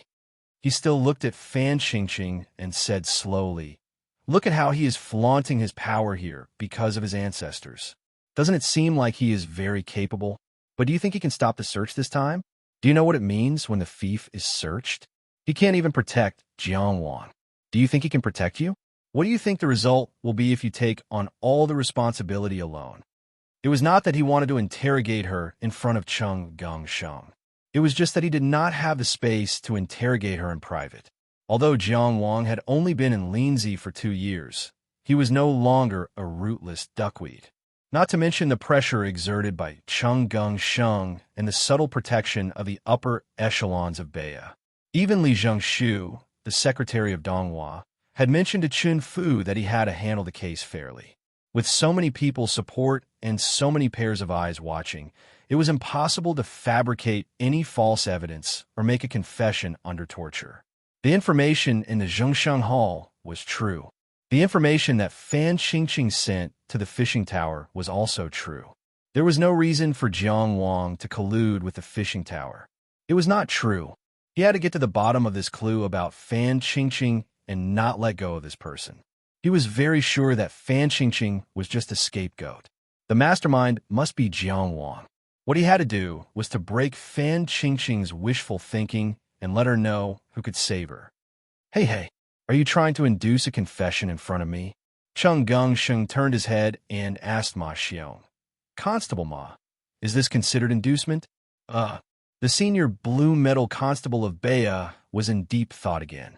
This question seemed to be more difficult than what to eat for lunch. Zhang Weiyu spread out his hands. I am just helping her to recognize the reality. I don't want her to think that some aristocratic families can do whatever they want in Qi. After removing the external factors that affect the testimony, I don't think she should be blamed. If you think that your interrogation method is normal. Cheng Gongsheng was unexpectedly easy to talk to this time. He only raised his hand. You can continue. This cast a shadow over Zhang Weiyu's heart. But he could not back down. Instead, he said to Fan Qingqing, did you hear that? Now, describe the facts properly.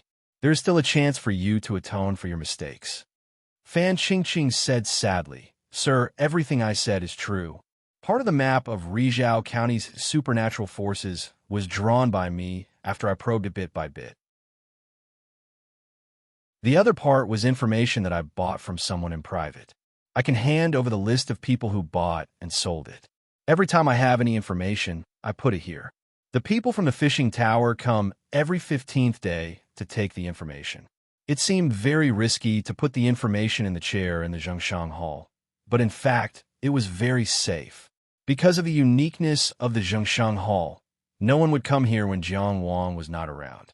And Jiang Wang lived in Linzi most of the time.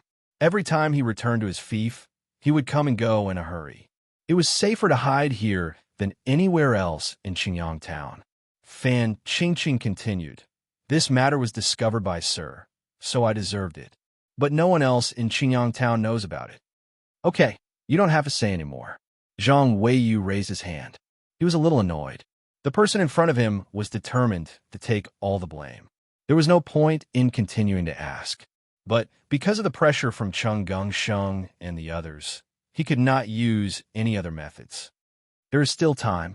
Cheng Gongsheng smiled faintly. Sir Zhang, why don't you ask anymore? You think you have one? Zhang Weiyu said. She said these words to completely deny Jiang Wang's involvement. Who can she convince? I don't believe that Jiang Wang did not know about this. Cheng Gongsheng said indifferently. If you think she is lying, you can report it to the imperial court and ask Sir Chun Fu to search her soul personally. Fan Qingqing's body trembled. She was terrified. Zhang Weiyu looked at her disdainfully and said, before the soul-searching technique comes into contact, the relevant memories in the soul will be automatically erased. You and I are both familiar with this technique. It's not difficult for the fishing sea tower. You want to use me to help Jiang Wang erase the evidence of his crimes? You are underestimating me. Chung Gung Sheng sighed. You are really measuring the heart of a gentleman with your own mean measure. Zhang Weiyu glanced at his stomach. Your heart is quite big. I think it can contain all kinds of things. Yes, Chung Gung Sheng laughed. For example, some people's envy, jealousy, and anger. Huh. Zhang Weiyu took the opportunity to say to Fan Qingqing, did you see that? Who do you think you are? You think you are loyal to your master, but who cares about you? It doesn't matter if your soul is searched. Do you still think you will be protected? Fan Qingqing lowered her eyes. Her expression was complicated. Zhang Weiyu said, you can speak after you think clearly. If you don't have to speak anymore. He was almost saying that he wanted Fan Qingqing to take out the evidence of Jiang Wang colluding with the fishing sea tower in exchange for his freedom. But to Fan Qingqing, where did she have the evidence? Jiang Wang really did not know about this, unless she was framing him. And she was sure that even if Zhang Weiyu saw through her framing, he would still help her complete the details. But she had to think, what did Chung Gungsheng want to do? Why would this seemingly amiable but actually terrifying fatty say the word soul search so casually, as if he didn't care about her at all and didn't want to fight for her? It seemed he was waiting for her to frame him. Fan Qingqing thought for a while. Finally, she did not say anything. Thus, the main hall fell into a strange silence. Chung Gungsheng looked outside the hall board. Shi 14, who was behind him, walked to the window and opened it. From the distant mountains to the nearby fields, from the horizon to the ear, everything in the secular world was like a drum, and everything in nature was natural. So the wind blew and the bamboo waves rustled. The people in the hall listened to the sound in silence.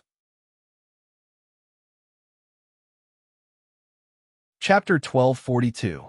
While they were waiting, time passed extremely slowly. But it was finally over. Two porters carried a large iron black box and walked to the front of the main hall. Everyone knew that an hour had passed. The two porters were full of energy and Tao energy. They were both experts in the soaring dragon realm. They were not even panting as they carried such a heavy box. Looking at their calm temperament, they were definitely not ordinary people. They should be the elites under Chung Gungsheng.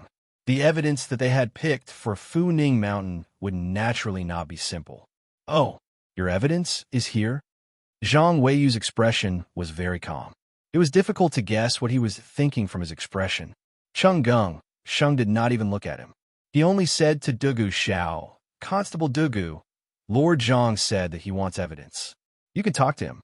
Dugu Xiaoyu strode forward. Under Zhang Weiyu's gaze, she walked very steadily.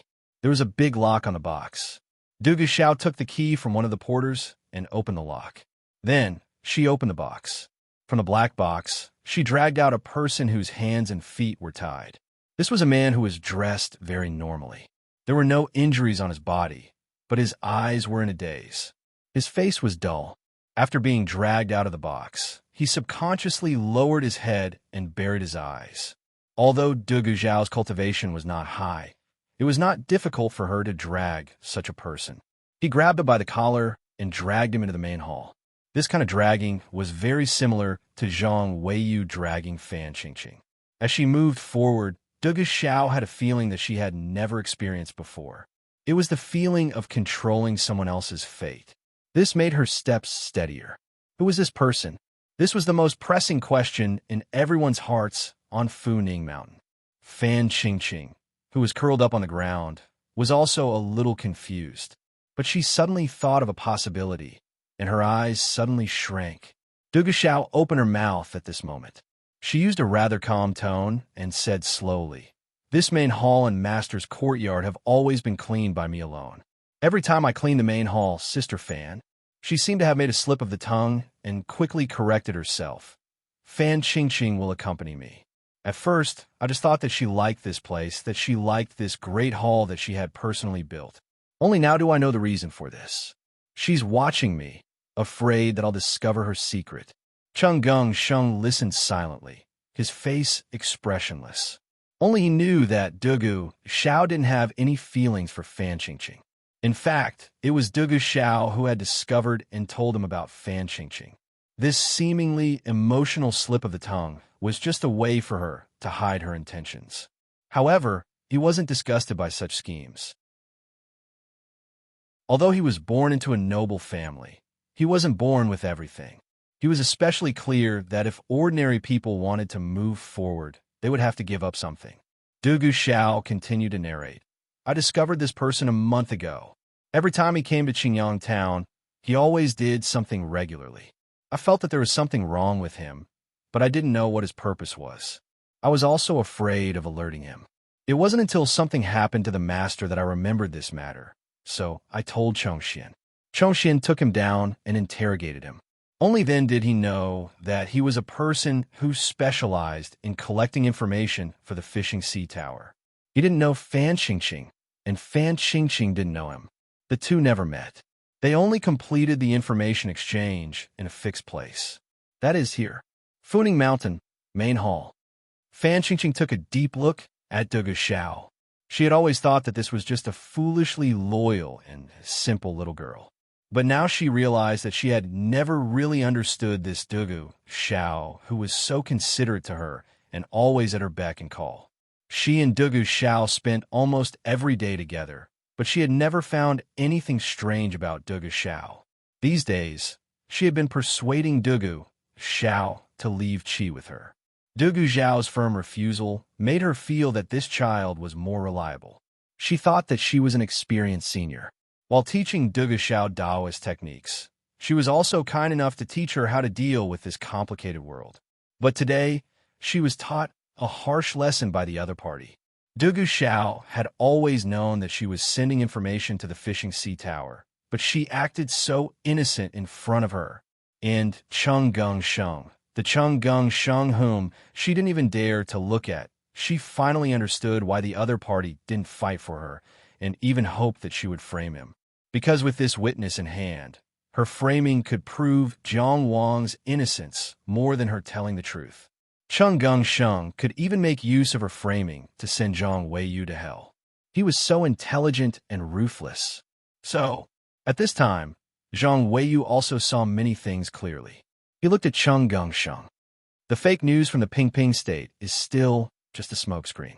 This is your trap? What is a trap? I don't understand. Chenggung Sheng shook his head. I just found out about this. I didn't expect you to know about it too. I didn't expect you to misunderstand. Lord Zhang, why do you have such a big prejudice against Jiang Wang? He was very confused. Because of jealousy? Because of benefits? I don't have any prejudice against Jiang Wang. I'm just doing things according to the clues and evidence.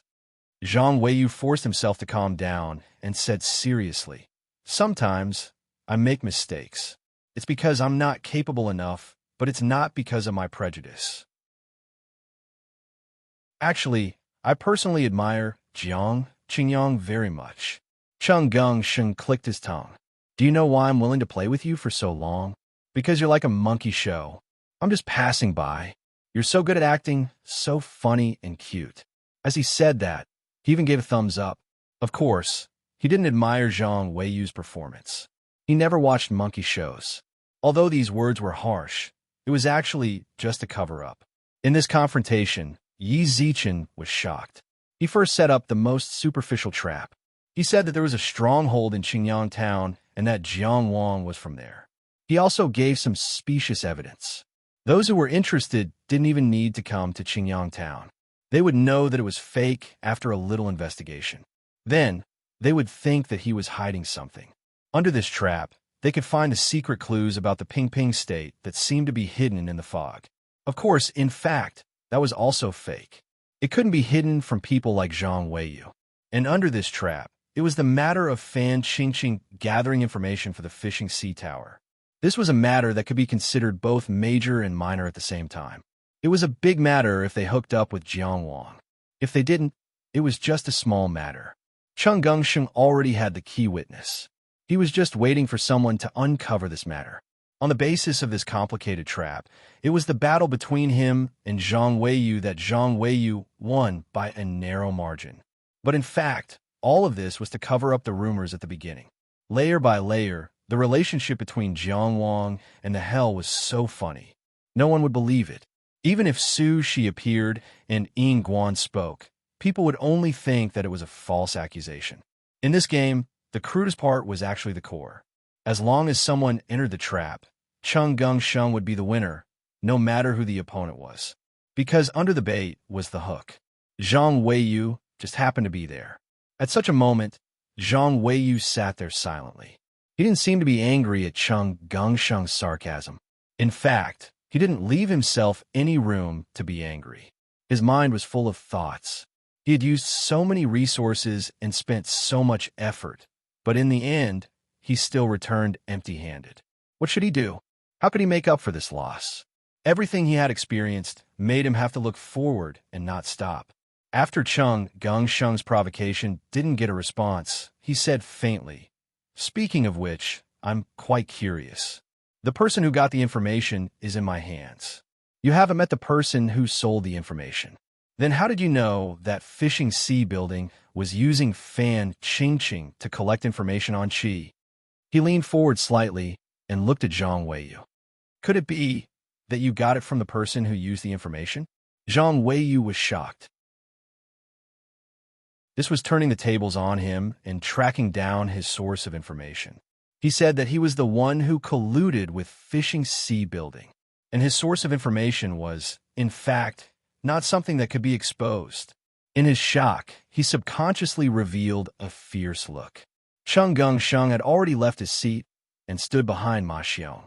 It was hard to imagine that such a fat person could be so agile. He used Ma Xiong as a meat shield and said seriously, "Lord Ma, you won't continue to act dumb in front of such a big issue, right? If he wants to harm me in desperation, you have to protect me." Zhang Weiyu was speechless. Of course, he couldn't attack Chung Gung Sheng here. Although there was a moment when he almost wanted to kill him, there was no doubt that coming to Qingyang Town this time was the wrong choice. Chung Gung Sheng, who was better than Chong Xian, was not an easy opponent to deal with, but he still had a long life. As long as Chun Fu was willing to support him, he still had room to make mistakes. If he attacked Chung Gung Sheng today, he would be doomed eternally. He just needed to see how the people at the scene reacted. Although Ma Xiong didn't express his opinion immediately, he looked at Zhang Weiyu with vigilance. The soldiers of the Rain Beheading Army outside the main hall were obviously on guard, even though he had used his connections to get them here. After all, they were the elite soldiers of Qi. They didn't work for anyone. I have my own sources of information. If Bea wants to investigate, I will be honest, Zhang Weiyu said slowly. But I don't need to tell you. Good. Chung Gung Sheng clapped his hands gently. Bea will ask you. There is still a lot of room to find out where Zhang Weiyu got the information from. But he didn't need to do it himself. Zhang Weiyu wanted to take over the position of Bea Commandant, but he didn't ask if the current Commandant was willing. And I just want to ask you. He walked out from behind Ma Xiong and looked down at Zhang Weiyu. The people who colluded with Fishing Sea Tower have been caught. You are indeed someone that Dr. Chin thinks highly of. So, shouldn't you leave now? Of course. Zhang Weiyu laughed at this moment. He stood up and said, "Actually, I don't have any conflicts with Mr. Chongxian. Some of our disputes are just for the sake of justice. Now, we can find out the truth of the case, clear Qin Yangzi's name, and catch the spy from Fishing Sea Tower. This is all thanks to Mr. Chongshuan's help. Actually, this matter could still be resolved. But facing Chung Gung Sheng, he really didn't know if it was a real opportunity or just another bait. There was no hope for the position of Bea Commandant, so he could make up for his losses." Chung Gung Sheng smiled. "You're really thrifty. I don't deserve Mr. Chongshuan's praise." Zhang Weiyu was full of smiles. He looked as if he had completed his mission perfectly. It was as if Chung Gung Sheng was praising him. "This person," he pointed at Fan Qingqing. "I'm taking her away? Or does Mr. Chongxian have some questions to ask in private?" He was using Fan Qingqing to express his goodwill and give Chung Gung Sheng a chance to vent his anger. Thinking about it, Fan Qingqing was sheltered by Jiang Wang, but she went behind Jiang Wang's back and almost brought Jiang Wang into a ditch. Zhongshuan Sheng must have resentment in his heart. Chung Gung Sheng smiled and said, "Mr. Zhang, it's better to do business as usual." "Mr. Chongxian," Fan Qingqing said anxiously at this moment. She knew very well what would happen to her after she was taken away. So, she looked sad and sincere. I know that I have let down Mr. Jiang Wang's trust. I deserve to die. Since things have come to this, I don't ask for anything more. But we are master and servant after all. Before the execution, I want to see Mr. Jiang. She knelt down and kowtowed heavily on the ground. Mr. Chongxian, please fulfill my wish. The sound of his head knocking against the ground was very loud. But Chung Gung Sheng did not even move his eyebrows. He only smiled and said, I'm sorry. I can't contact Jiang Wang now. Fan Qingqing raised her head. Her long hair was scattered, and her face was full of tears. She begged, I have built a palace for Mr. Jiang and managed the fief. I have worked hard, even if I have not done anything. No matter what situation I am in, I have never wronged Mr. Jiang. I beg you. Okay. Chung Gung Sheng smiled and agreed. When I contact Jiang Wang, I will pass on your message. You can go in peace. Xiao Xiao. Fan Qingqing was desperate. She looked at Dugu Xiao and said, although we are not master and disciple in name, we are master and disciple in reality. Can you only say a few words? Sister Fan. Dugu Xiao sighed with a sorrowful expression. I'm just a little maid. How about this? I'll tell master when he comes back. Fan Qingqing cried first and then laughed. She looked like a lunatic. But Chung Gung Sheng was already whispering something to Shirsi. His smile was bright. Zhang Weiyu looked on coldly. He had a new understanding of the cruel side of this chubby young master. Waving his hand, two soldiers came in, lifted Fan Qingqing up, and dragged her outside. Just like that, Fan Qingqing was dragged out of the great hall that she had personally built. Her gaze swept across the table, chairs, curtains, and window patterns in the palace. She glanced at Chung Gung Sheng, who was full of smiles, Zhang Weiyu, who also had a peaceful expression, and Dugu Xiao, who sat down quietly and properly. All of this was getting further and further away. She did not know why. She suddenly remembered that she had been on that stormy boat. That old man in the god descending realm had instantly restrained her. When she was terrified, she had thought that she was going to be crushed to death. That young Tianjiao looked straight at that strong man in the god descending realm seriously and said, she is my subordinate. She has never offended Qi LV. Please let her go. Please let her go. Who else in this world would treat her like this? Fan Qingqing closed her eyes and finally dispelled the emotions that she had put on.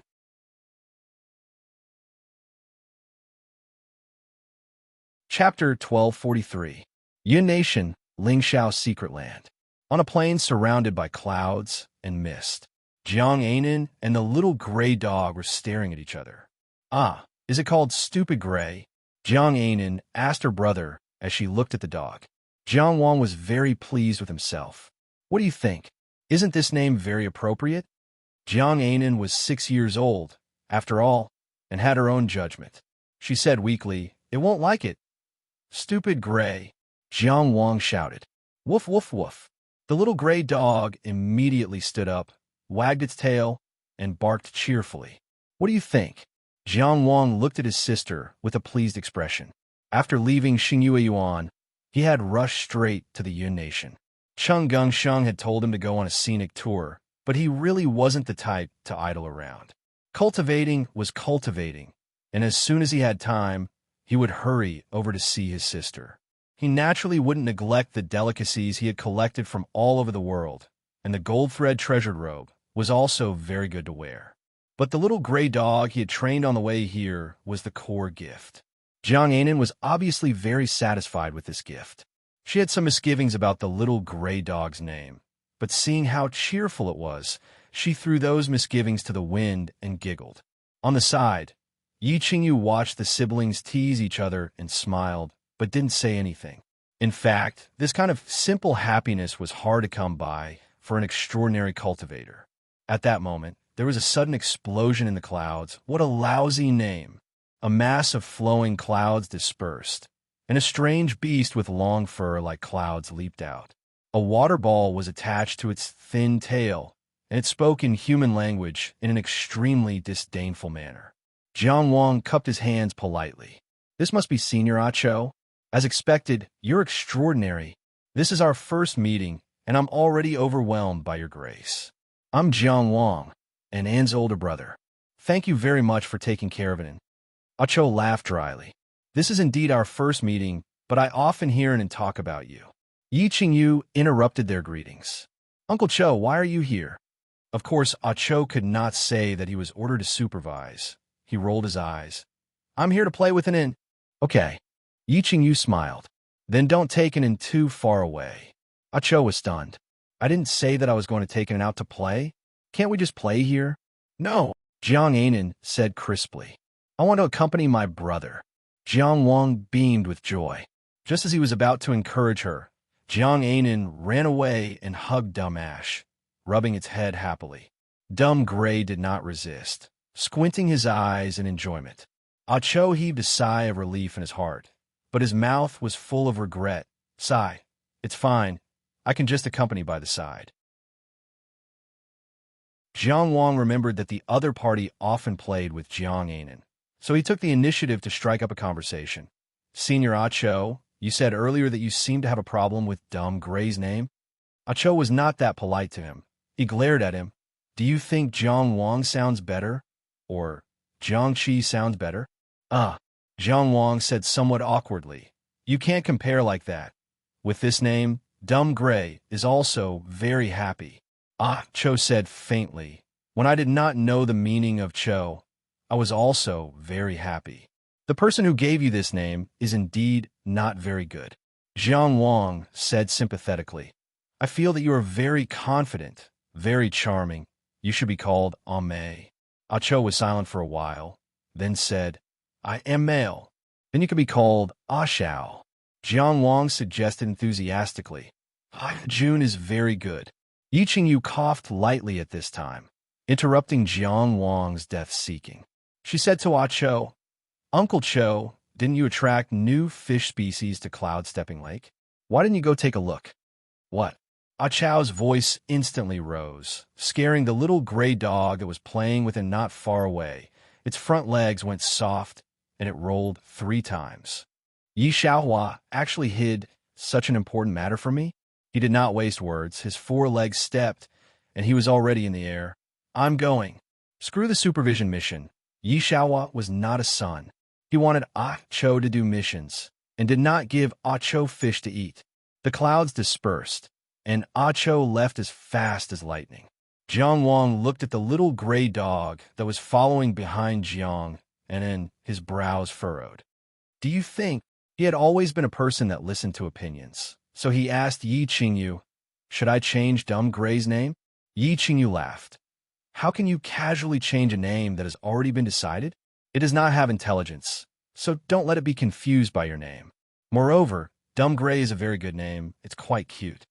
Jiang Wang was very pleased. Really? Yi Qingyu was about to speak, when suddenly another voice sounded. Ha! Isn't this the world's #1 inner palace, Jiang Qingyang? A confident and handsome man in white fluttering clothes stepped on the clouds and came over. Yi Qingyu silently put her hand to her forehead. Jiang Wang was originally sitting cross-legged next to Yi Qingyu, but at this time he hurriedly stood up and saluted. Greetings, Taoist Master Yi, he said very modestly. In front of Taoist Master Yi, invincible in the world, the greatest hero of all time, how could Jiang Wang dare to call himself #1? He himself was very proud of this flattery. But Taoist Master Yi's sword-like eyebrows rose. Are you mocking me? To be honest, at least in the inner palace, Jiang Wang could be considered a true invincible in the world, and even the greatest hero of all time. He was also very competitive. As for Taoist Master Yi, there was still a gap between him and the Xiang Fengqi of the past. Naturally, he was far from being called invincible in the world. Jiang Wang felt very wronged. I even specially remembered your original lines. In order to have a good relationship with you, I have already put in a lot of effort. How can it be that I'm being sarcastic when I repeat what you've said? Father! Yi Qingyu also stood up, stepping on the clouds in dissatisfaction. What are you calling me for? Taoist Master Yi looked like he didn't understand, and turned to look for trouble with Jiang Wang. How come you have time to visit my Lingxiao pavilion today? On his handsome face, there was a gloating smile. What? Qi can't survive. Father. Yi Qingyu called again. Why are you so loud? Yi Lingxiao rolled his eyes at her. Your father is not deaf. As a father, Yi Qingyu really couldn't do anything about it and could only angrily stare at him. But Yi Lingxiao only stared at Jiang Wang and didn't give him the slightest hint. Jiang Wang didn't have anything to be coy about and said frankly, there was some trouble in Qi before, but it is already being dealt with. I think you will get the news here soon. Young man, it's not that I want to criticize you. Taoist Master Yi said in an experienced tone, with his hands behind his back. Don't be arrogant and complacent just because you have some insignificant achievements. I heard that you want to take aim into Qi. You are in a precarious situation, and it is difficult for you to take care of yourself. Jiang Wang could only say, you are right. Yi Lingxiao said again. Jiang Ainin is the true disciple of Lingxiao Pavilion, and I have to be responsible for her safety, right? Thank you for your concern. Jiang Wang said. No need to be so polite. Yi Lingxiao waved his hand. This is my responsibility, and I am duty-bound. Well, he glanced at Jiang Wang. You don't have to think about taking Ainin away for the time being. Young man, you should concentrate on your career and work hard. When I think you have the ability to protect yourself, you can talk about this. Okay. Jiang Wang hesitated. How can I be considered to have the ability to protect myself? Yi Lingxiao said vaguely. As long as you can beat me. Then he hurriedly said, okay, that's settled. I still have something to do, so I will leave first. Hey! Jiang Wang opened his mouth to shout, but Taoist Master Yi had disappeared without a trace. Chapter 1244. Today should be a normal day. It wasn't a festival, and nothing major had happened. However, to Monk Jingli, August 9th was undoubtedly quite special. His dear junior brother had invited him to Linzi for a meal on this day. For this, he worked very hard and completed the task at hand in advance, freeing up 2 days. His master asked him sourly, isn't it just a meal? Why do you have to specially squeeze out 2 days? He replied confidently, after the meal, wouldn't he still have to walk around Linzi? Linzi was so big. He had to walk around for a few days. 2 days was too little. He knew that his master was jealous, because he was the first person in the entire Xiankong temple to be invited by his junior brother. But there was nothing he could do. His junior brother had suffered too much in Linzi. He was tortured by the debauchery every day. No matter what, he had to accompany him to eat for 2 days. As fellow disciples, they had to share joys and sorrows. He wanted to give his junior brother strength so that he could leave the mortal world as soon as possible and return to the sect. However, there was a gap between imagination and reality. The gap was huge. Never in his wildest dreams would he have imagined that his first meal in Linzi would be in prison. Here, one of the jailers was holding a broken bowl. Inside the broken bowl were 2 pitch-black cornbread. The broken bowl reached through the bars and fell to the ground. The cornbread smashed into the broken bowl. Monk Jingli was no stranger to cornbread. He had eaten it when he was begging for alms in the past. She had never seen a cornbread that was so black and so hard. She had never seen one before. Benefactor. Jingli was a monk who paid attention to personal hygiene, so he didn't lie down or sit down. He stood in the only dry corner of the entire cell and stretched out his hand to call out from afar. Please wait. Do you want an extra meal? The prison guard glanced at him and stretched out his hand. Pay up first. Ah, that's not what I meant. Monk Jingli explained. I want to tell you, Tisk, you're a pauper. The prison guard waved his hand impatiently and strode away. Only Monk Jingli was left standing in place with his hands open in disappointment. Why was this different from what his junior brother had said? Didn't they say that Linzi didn't need to be reported, that it was a small matter that could be arranged? Didn't they just need to inform the patrol office of the capital city? Why was it that as soon as I entered Linzi, I was surrounded by several dozen people, each of them looking like fiends wanting to beat me up? Although Jingli wasn't afraid of those people, he didn't want to cause trouble for his junior brother, so he obediently followed them. Initially, he thought that was just a small misunderstanding and that little junior brother was just greeting him. Who would have thought that as soon as he mentioned his junior brother's name, those people who were going to deport him out of the country immediately brought him to prison? He still remembered the conversation in the morning. At that time, a group of people had surrounded him. There were blue metal constables, city guards, and even a night watchman. "Monk, which sector are you from? Did you report your arrival?" At that time, he proudly replied, "No." Seeing that the other party was about to make a move, he said confidently, "My junior brother invited me to dinner." "Your junior brother?" The head constable sneered. "Our Lindsay doesn't have such a prestigious monk." He laughed. "Aren't you going to ask who my junior brother is?" The head constable asked, "Who is he?" He said confidently, "Jingshan. His common name is Jiang Wang." Then he heard a shout, "Arrest him!" By the time he reacted, he was already in prison. If his master asked him how he felt about attending a banquet in Lindsay, he wouldn't answer. He could only answer, he had just arrived in Lindsay and was in prison. His feelings were quite complicated. Did something happen to your Lingxiao pavilion these days? In Lingxiao's secret grounds, Jiang Wang asked. "Why do you ask?" Yi Qingyu smiled. "Why is your father and Senior Ah Cho?" Jiang Wang pointed to the sky, always flying here and there. Good heavens, he could meet them several times a day. A pavilion master and a divine beast guarding the sect. It seemed like they had nothing else to do, so they patrolled the sky. That's nothing. Yi Qingyu was annoyed, but he couldn't say anything. He only smiled and said, "I'm old, so I need to move around more to stretch my muscles and bones." Jiang Wang said in surprise, "You also need to stretch your muscles and bones." This? Yi Qingyu was worried about how to explain. Jiang Wang already had his own answer. "No wonder you're so powerful. You've already achieved insight, but you still don't forget to cultivate. You're really a role model for our generation." "Ha, is that so? You've analyzed it." Yi Qingyu's tone was a bit dry. "Senior is so hardworking. We can't fall behind." Jiang Wang was very emotional and said, "The Taoist technique you mentioned last time, I think there's actually a new direction.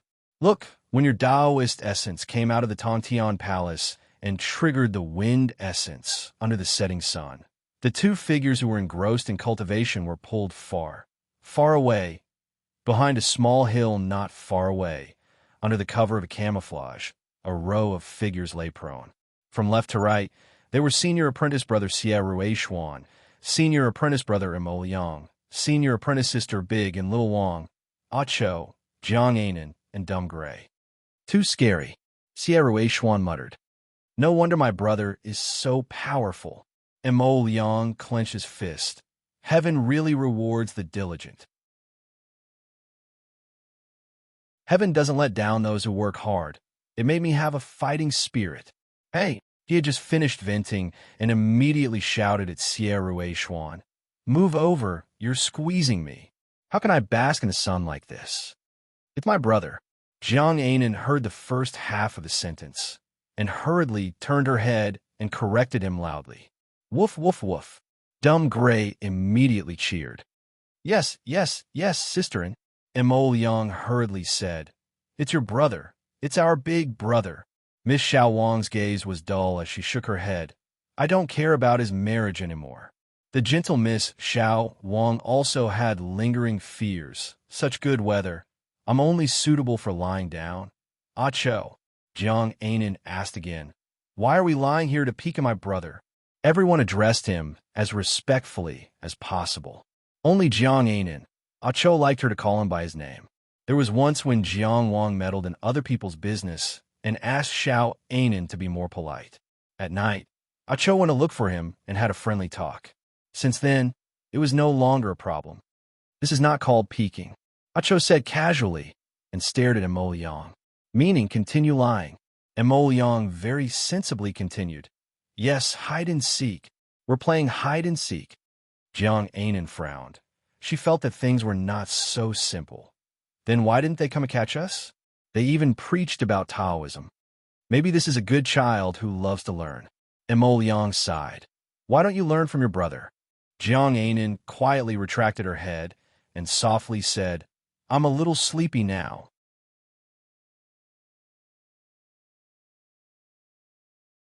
Chapter 1245. Jingli saw Chung Gung Sheng at night. His huge body was like a small mountain as he slowly moved over. It was like the appearance of those demons in Buddhist scriptures. He stood in front of the cell and blocked half of the cell's bars. At first glance, those who didn't know would think that the cell walls had changed. The stone walls had become flesh walls. Of course, Jingli recognized this fatty.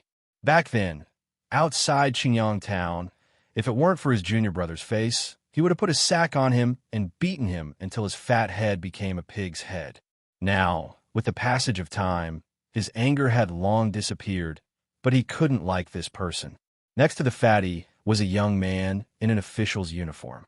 He stood there calmly, faintly matching the aura here. If he didn't cultivate a similar cultivation technique, then he had great control over this place. It should be the latter. This was because the blue metal constable who had arrested him was explaining to the young man with an apologetic smile. Lord Zheng, it's mainly because this master didn't report. At that time, we were very nervous and didn't have time to think seriously. We didn't know he was your friend. This is our dereliction of duty. We must improve. Open the door. The young man only raised his chin and said. Thus, the cell was immediately opened. Little junior brother was indeed quite respected in Linzi. Monk Jingli thought. The fatty didn't enter, probably because of his size. It wasn't convenient for him to squeeze, but he greeted at the door, Little holy monk Jingli, you've been wronged. There was a frivolous smile on his face. Come out quickly. I've already prepared a banquet to welcome you. Jingli didn't move. He stayed behind the bars for a long time and said, Where's my junior brother? Chung Gung Sheng asked in return. You don't know. Jingli shook his head. He was busy with something at first. He returned to the modern world last night and immediately came to Linzi. He asked worriedly, Did something happen to my little junior brother? Chung Gung Sheng smiled brightly. Your friend Jiang Wang happened to have something to do and went abroad. He said that he had promised to treat you to a meal today. He couldn't make it, but he couldn't break the promise, so he asked me to accompany him. I'm really sorry. I was too busy during the day and didn't have time to think about it. By the time I remembered, you had already been invited here. Little holy monk, please give me a chance to apologize. Went abroad. Jingli was stunned. Where did you go? Chung Gung Sheng said with a serious face. It's a state secret. I can't tell you. Oh. Jingli looked a little disappointed. Come out quickly. Chung Gung Sheng waved his hand as if he was coaxing a child. Jiang Wang and I are as close as brothers. Although Jiang Wang is not in China, it's the same for me to accompany him. Little holy monk, don't worry. I know how to play better than him. I'm sure you'll be satisfied with the following journey. Hee, there's no need, Jingli said. But that expression was clearly, who wants to play with you? Don't. Chung Gung Sheng appeared very sincere this time. I know we had some misunderstandings in the past, but who hasn't been young and ignorant? People change, after all. You wet the bed when you were 2 years old, but that doesn't mean you'll wet the bed when you're 20, right? Jingli said in a muffled voice. I didn't wet the bed when I was 2 years old either. Sai, that's not the point. Come, brother holy monk, come out and talk. Chung Gung Sheng greeted him warmly. As the saying goes, it's better to squash enmity than keep it alive. When fate comes, don't avoid it. You and Jiang Wang are brothers, and I and Jiang Wang are brothers. In that case, we're also brothers. Why are you treating me like an outsider? Jingli walked out of the dark and damp cell. His linen monk robes that had been washed until they were white were still spotless. He looked seriously at Chung Gung Sheng. Then, are you willing to shave your head? This was truly a pure and clean person. If it was an ordinary person, perhaps they would be too embarrassed to fool him. But what kind of person was Chung Gung Sheng? He only patted his shoulder and said energetically, Come, little holy monk, let's talk about something else.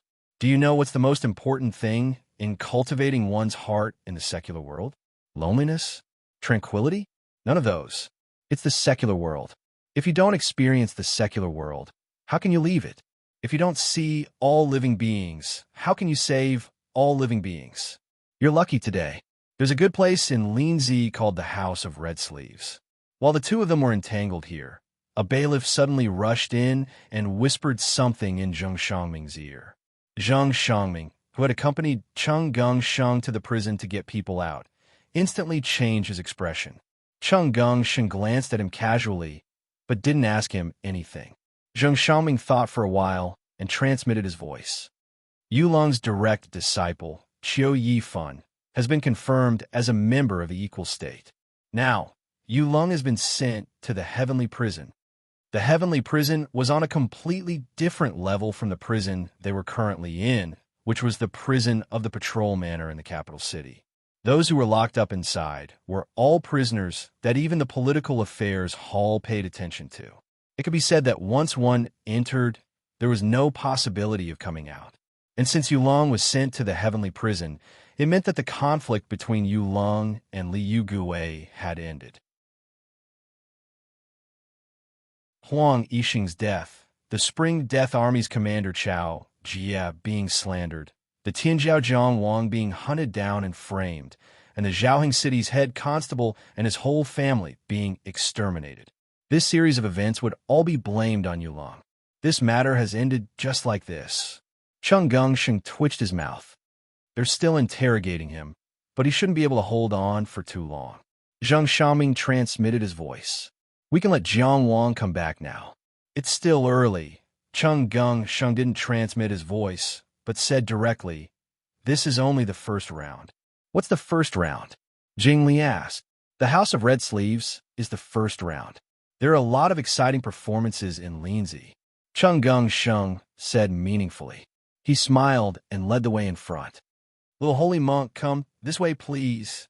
While his cheap senior brother was suffering in Linzi, Jiang Wang was in the great illusionary land, feeling Zhuo Guangshu's water world technique. Very good. The water vapor on the ground hadn't dissipated yet, but it was already after the fight. Jiang Wang praised. This technique is not inferior to my fire world. I can't find any flaws at all, so I can only break it with brute force. You're indeed a rare genius. Unlike Jiang Wang, who was casually sitting cross-legged on the ground, so Guangshu was still standing in a dignified manner, even though his face was charred and his hair was messy. Hearing this, he snorted coldly and said, What's there to praise? It didn't take much effort at all. Jiang Wang looked at him from head to toe and smiled without saying a word. Zhuo Guangshu finally couldn't bear this gaze and changed the topic stiffly. I heard that something happened to you at Qi. Jiang Wang curled his lips. News spread fast.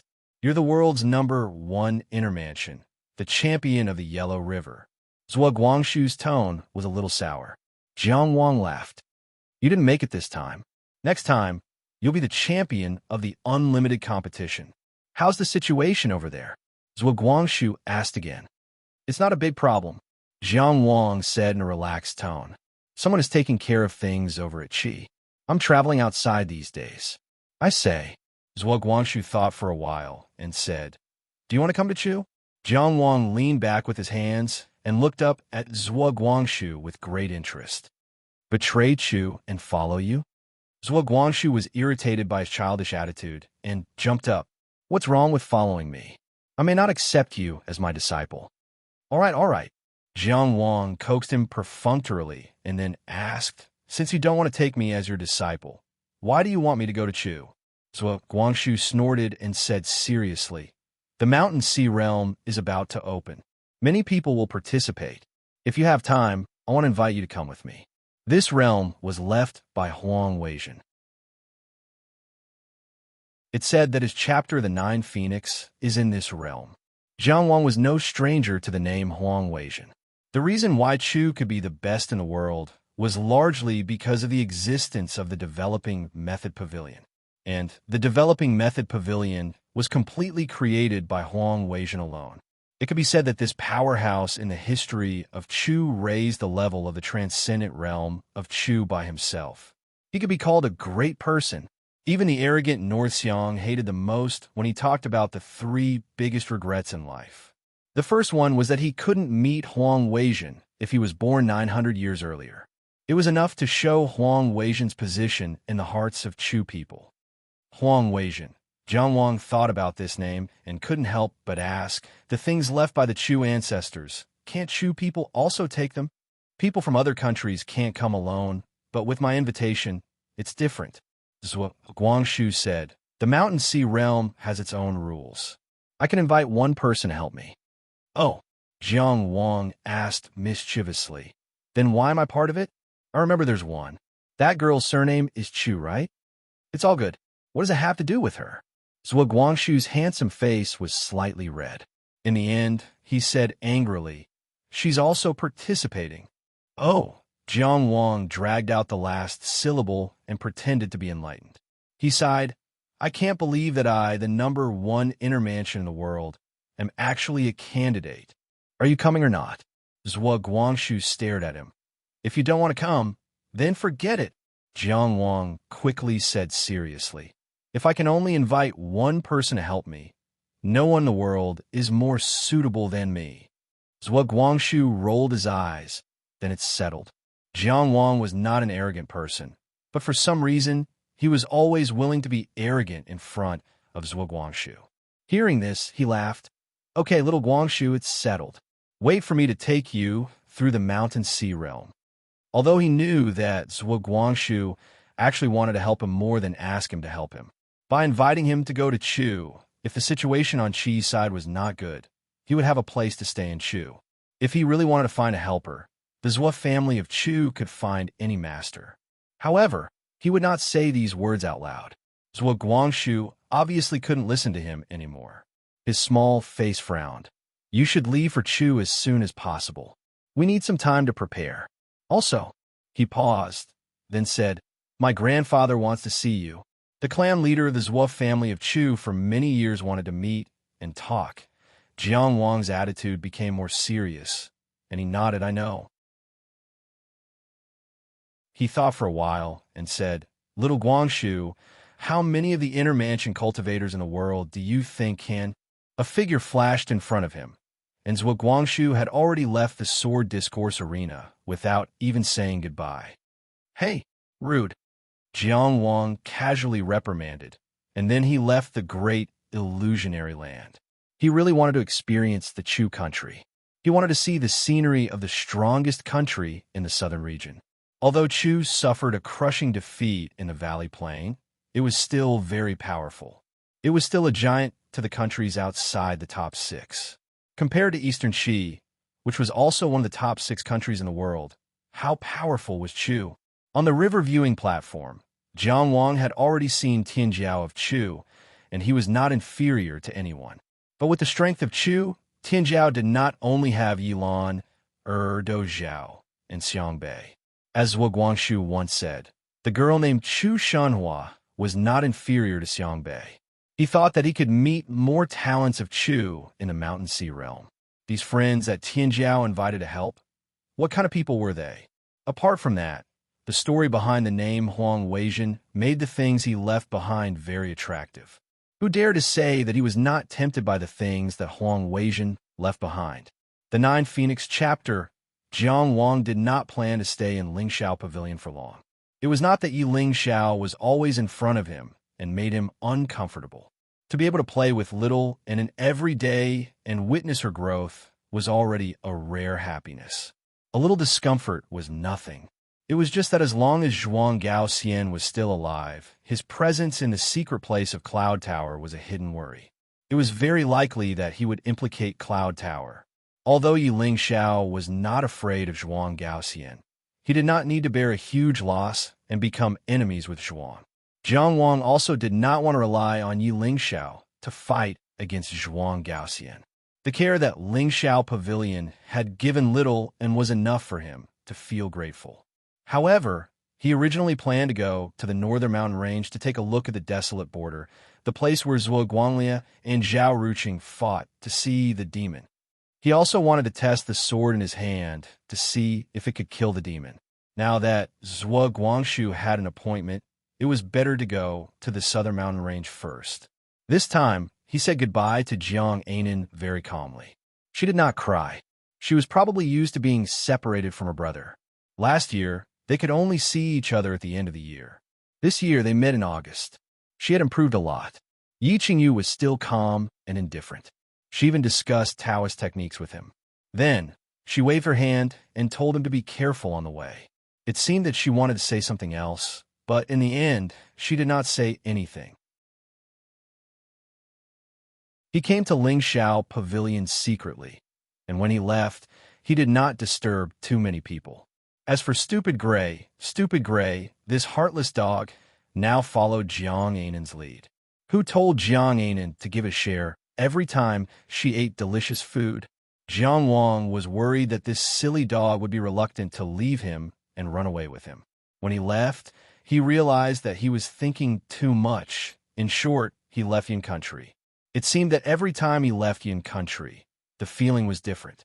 It did not need to be the same as the old days. Jiang Wang did not indulge in his emotions too much. He looked at the direction and went south. In the past few days in Lingxiao Pavilion, he explored the fourth inner mansion, which could be regarded as a cultivation gain. This secret was called Cape. After opening, the effect was to increase the sharpness of the weapon by 10%. The Sauvignon sword was already a well-known sword in the world. It was unparalleled in sharpness. With this additional sharpness, it was naturally terrifying in battle. At this time, the four inner mansions that had been knocked open provided a steady stream of power. The Tongtian Palace was full of Tao energy, and the Heavenly Island was extremely stable.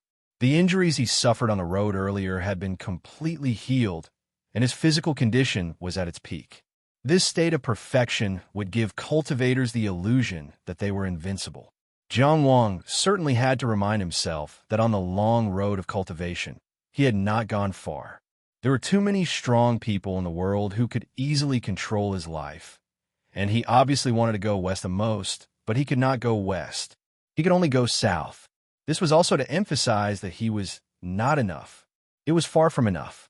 From Yin Country to Chu, Jiang Wang chose to go through Song Country and enter Chu from Song Country.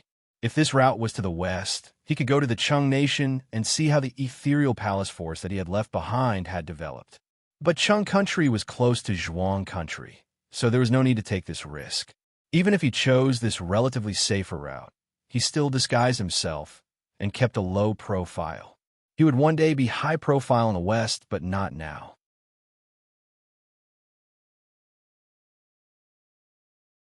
Chapter 1246. Jiang Wang pondered over the detailed explanation of the flame flower incineration as he traveled. He tried his best to understand it thoroughly so that he could master it quickly when his cultivation reached a certain level. At the same time, he spared some attention to observe his surroundings. Speaking of this map, he had already lit up many places in his heart. Before he had even begun to read 10,000 books, he had already traveled 10,000 miles. There were two places between the Yun Country and the Chu Country that had to be mentioned. One was the western sacred ground of the Buddhist sects, Mount Meru. The other was the Song Country that thrived on Confucianism. Both had power that could not be ignored. The former was as famous as the Xiankong Temple, while the latter was not inferior to the Wei Country in the southern region. Jiang Wang discovered something very interesting. He had flown all the way here after leaving the Yun Country. His current position was the center of a circle formed by the Yun Country, the Riverview Platform, the Longmen Academy, the Song Country, and Mount Meru. This meant that the distance from his current position to these 5 places was the same. What a wonderful position. As Jiang Wang thought about it, the black and white divine power seeds that represented the wrong path in his second inner residence started to spin. He felt a sense of danger, and his hair stood on end. The sense of danger came so quickly and fiercely. Without a word, he used the 8 notes incineration of the sea. Chirp, chirp, chirp, chirp. The 8 notes played the sound of the sea. With him, as the center, the sound waves and the flame waves surged in all directions. He used offense as a defense. Someone exclaimed in bewilderment. He seemed to be surprised that Jiang Wang could sense it. Then he shouted, "Take him down!" There was a vast wilderness in front of him. There was no place to hide. However, the air rippled like water, and 4 figures with masks on their faces and black clothes crawled out of the air. They formed a square formation. Jiang Wang's position was on one of the diagonal lines. There were two people in front of him and one on each side. Obviously, if Jiang Wang had moved forward a little and detected the danger a little later, he would have fallen into the encirclement of these four people. Now that they could not encircle him, they decided to attack him by force. They were obviously very confident in taking him down. After they appeared, they did not waste any time and attacked almost simultaneously to coordinate with Xing Lu. The stars in the distant sky flickered for a moment. Even the blazing sun was slightly covered. This place was almost like night. Astonishingly, they were four outer-level cultivators. The 8 notes of burning sea stopped in front of these four people, and then it collapsed under a terrifying power. No one knew who did it. Jiang Wang unsheathed his sword. "You cowardly scoundrel. Do whatever you want." The man in black at the front, who was facing Jiang Wang, directly drew out a straight knife. "I said I'll take you." He was probably the leader of this operation. Swish, swish, swish. The remaining 3 drew their sabers. The leader of the black-clothed men leaped high and chopped down with his saber. The straight blade drew upon the power of the Star Tower. It was like a thunderbolt in the 9 heavens, arriving in an instant. A slightly shorter man in black was standing in a straight line with him, but he walked in a straight line and thrust his saber forward. His entire person, along with his straight blade, became a line. He was more like an arrow that had left the bow, piercing through the obstruction of space. Even sound could not stop him. The starlight from the 4 sacred star towers circulated around his body, making him somewhat dazzling. The man and saber were one with the flowing light arrow. The black-clothed man on Jiang Wang's left seemed to be a woman. She also held a straight saber in her hand. Her movements were like a ghost, and she approached in an instant. Her saber was extremely fierce. She slashed from left to right, with the power to break mountains. The black-clothed man on Jiang Wang's right was slightly plump, the exact opposite of the woman on his left. He slashed from right to left with a fierce aura, like a general who had been through hundreds of battles and was bound to kill the enemy. The moment they appeared, the 4 black-clothed men formed a killing stance, for sabers from top to bottom, left to right. They seemed to be doing what they wanted to do, but they were perfectly unified. They instantly sealed off all of Jiang Wang's escape routes. Jiang Wang immediately realized that this was a killing trap specifically targeted at him. These 4 black-clothed men were not from ordinary forces. The military aura on them could not be deceived. They were soldiers, and they must be from an elite army. An ordinary army would definitely not be so extravagant as to let 4 experts from the outer tower practice such a tacit military formation. Which country's elite army would appear in this place? Song country? Wei country? Jing country? Or even Qin country? It could not be Chu country. Apart from Yi Qingyu, only Zhuo Guangxu knew about this trip to Chu. But Jiang Wang did not think that he was intercepted halfway, because he was betrayed by Zhuo Guangxu. Zhuo Guangxu was definitely a trustworthy child. Taking a step back, if Zhuo Guangxu wanted to harm him, there was no need to go through so much trouble. After he arrived at Chu country, with the power of the Chu Zhuo family, he could do whatever he wanted. Then there was only one explanation.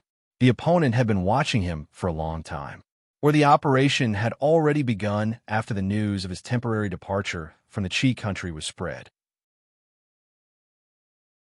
In order to avoid the pursuit of that terrifying woman, he had been hiding all the way. But there were too many tricks in the extraordinary world. It was hard to say when or how he was discovered, or maybe he had already been watched before he entered Ling Xiao Pavilion. But because of the existence of Yi Ling Xiao, they could not act immediately. They could only wait until he left Yun country.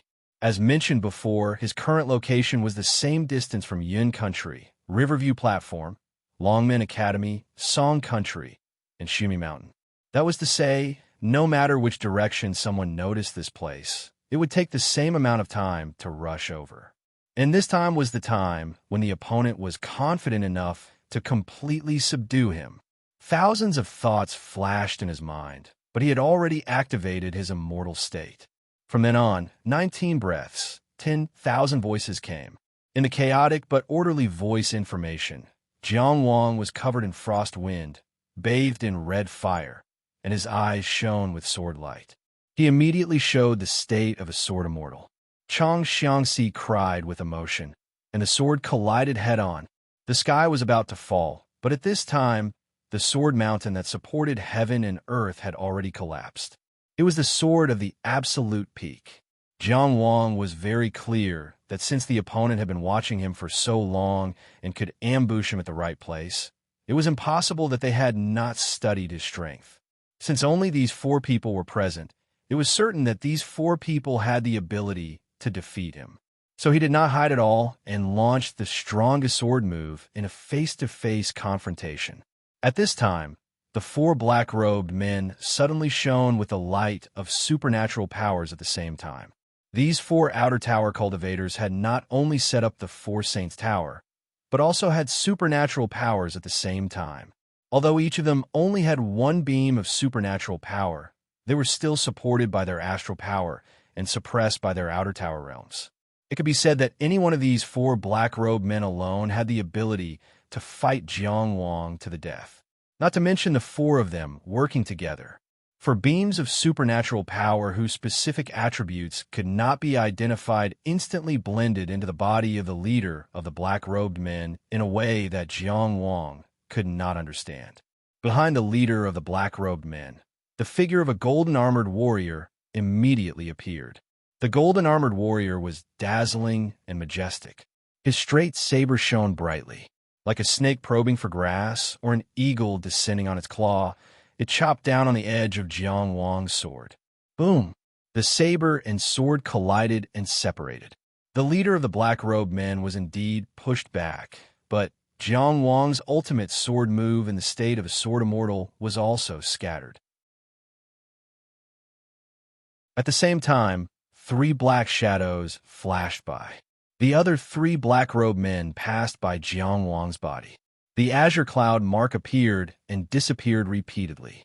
Jiang Wang used the information he had gathered in his immortal sound state and the instant clear sky immortal technique to narrowly avoid his vital parts. But he still knew clearly. He felt pain. The figures suddenly separated. The 4 black-robed men stood in front, behind, on the left, and on the right, surrounding Jiang Wang in the middle. And Jiang Wang, who was standing in the middle with his sword in hand, had his left abdomen, right chest, and left thigh, 3 hideous saber wounds with blood gushing out.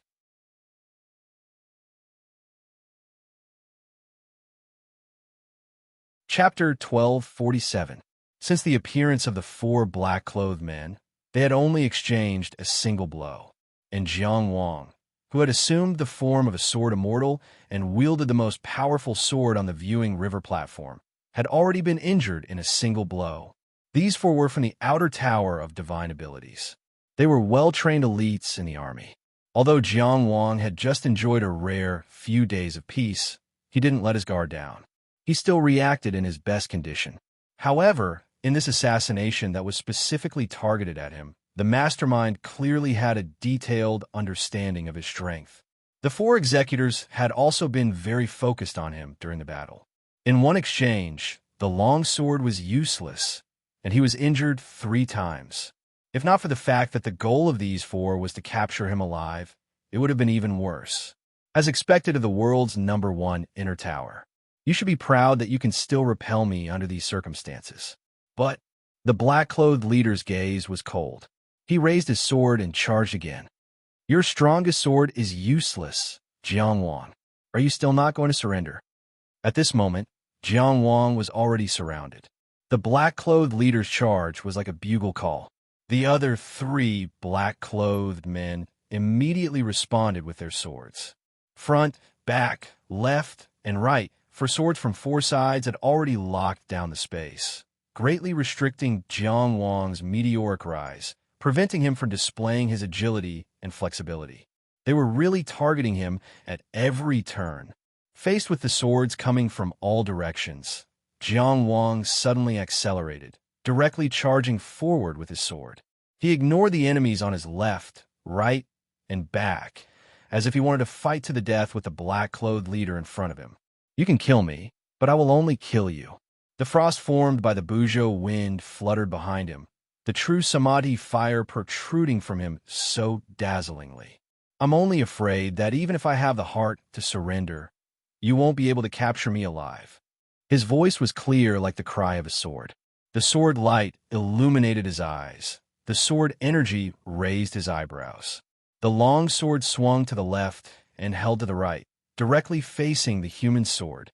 This sword was a person's life, whether noble or brave or depressed or wounded. A person's life formed a sword. It must see life and death. You're only SOSO. The leader of the black-clothed men had no intention of retreating. He activated the power of the 5 residences and 4 floors and controlled the straight blade in his hand. He only needed to block for a moment, and the other 3 companions would be able to turn Jiang Wang into a pig. In any case, as long as he was captured, it didn't matter whether his body was crippled or not. But just as the sword and saber were about to collide, the black and white yin-yang fish swam in Jiang Wang's calm eyes. At this moment, the leader of the black-clothed men suddenly had a thought. Was this really Jiang Wang's intention? The previous sword strike had clearly failed, so what could this sword strike do? How could the world's #1 inner house be so weak? Was this sword just a feint? Was he trying to seize the opportunity to start a battle for the divine soul? Every battle of Jiang Wang at the Battle of the Yellow River had been studied repeatedly. The leader of the black-clothed men was very clear about the terrifying divine soul battle power of the world's #1 inner house expert, and they had long been prepared. In any case, this ambush was aimed at Jiang Wang in all aspects, and there was absolutely no possibility of failure. It was better for him to be cautious, so as not to be bitten in the hand when the fish had already taken the bait. Thus, he temporarily slowed down his blade and secretly used a secret technique to set up the Tongtian Palace. Once Jiang Wang forcefully started a battle for the divine soul, he would let this person see what a joint attack on the divine soul level was. A person's thoughts often changed in an instant, but in battle, there were endless changes. When the leader of the black-clothed men temporarily slowed down his blade and prepared more on the divine soul level, Jiang Wang consecutively opened the secret chamber. 2nd inner house, wind chaser. 4th inner house, cape. It increased the speed of his attack and the sharpness of his weapon. The fiery bone lotus totem shone, shaking the starlight in an instant. The starlight that had just been accumulated in the star-moon plane was all added to the long sword at once. With the support of billions of starlight, Jiang Wang's human sword at this moment was at its peak glory. At the same time, the 2 people facing each other had already made 2 completely different choices. The leader of the black-clothed men was shocked and immediately knew that things were not good. The other party was really going to fight with the sword, and not with the divine soul as the main battlefield as he thought. Facing this sword that had suddenly been strengthened to the limit, it was already too late to strengthen the blade, or even if he strengthened the blade, he might not be able to block it. The leader of the black-clothed men decisively made a choice and immediately mobilized the power of the joint attack. Through a secret technique, he gathered the divine soul power of the 4 people and directly launched an attack on Jiang Wang's Tongtian Palace. This was a must for attacking the enemy. But wrong again. Thousands of hidden snakes rushed out one after another, shattering in front of his divine soul power one by one. It stopped his divine soul attack for an instant, and Jiang Wang's incomparably majestic sword was already close to him. The human sword slashed out, drawing a brilliant line between heaven and earth, directly cutting the leader of the black-clothed men into 3 pieces. Jiang Wang rushed out of the 3 equally divided corpses with his sword. His long hair fluttered, and his green robe rustled. There was still blood on his body, but there was no mark on his sword. Facing Jiang Wang, who had defeated North Xiang, he was prepared for a divine soul attack in advance. This was not a mistake at all. It could only be said to be a very cautious choice in battle. But in a situation where the choice had already been made, this was a mistake. The leader of the black-clothed men was already dead, so the surging and terrifying divine soul attack naturally collapsed halfway. Jiang Wang, who had leaped over this corpse, suddenly turned around and faced the remaining 3 black-clothed men with his sword. He had no intention of breaking the encirclement and quickly escaping. Instead, his whole body was surging with violent, murderous intent. What made you think? As his long hair fluttered, he wielded his sword and charged forward. The me at the Yellow River meeting was my limit? Can you not die after seeing me go astray? The first to bear the brunt was the slightly shorter black-clothed man. This man and his saber were one, showing off their sharpness.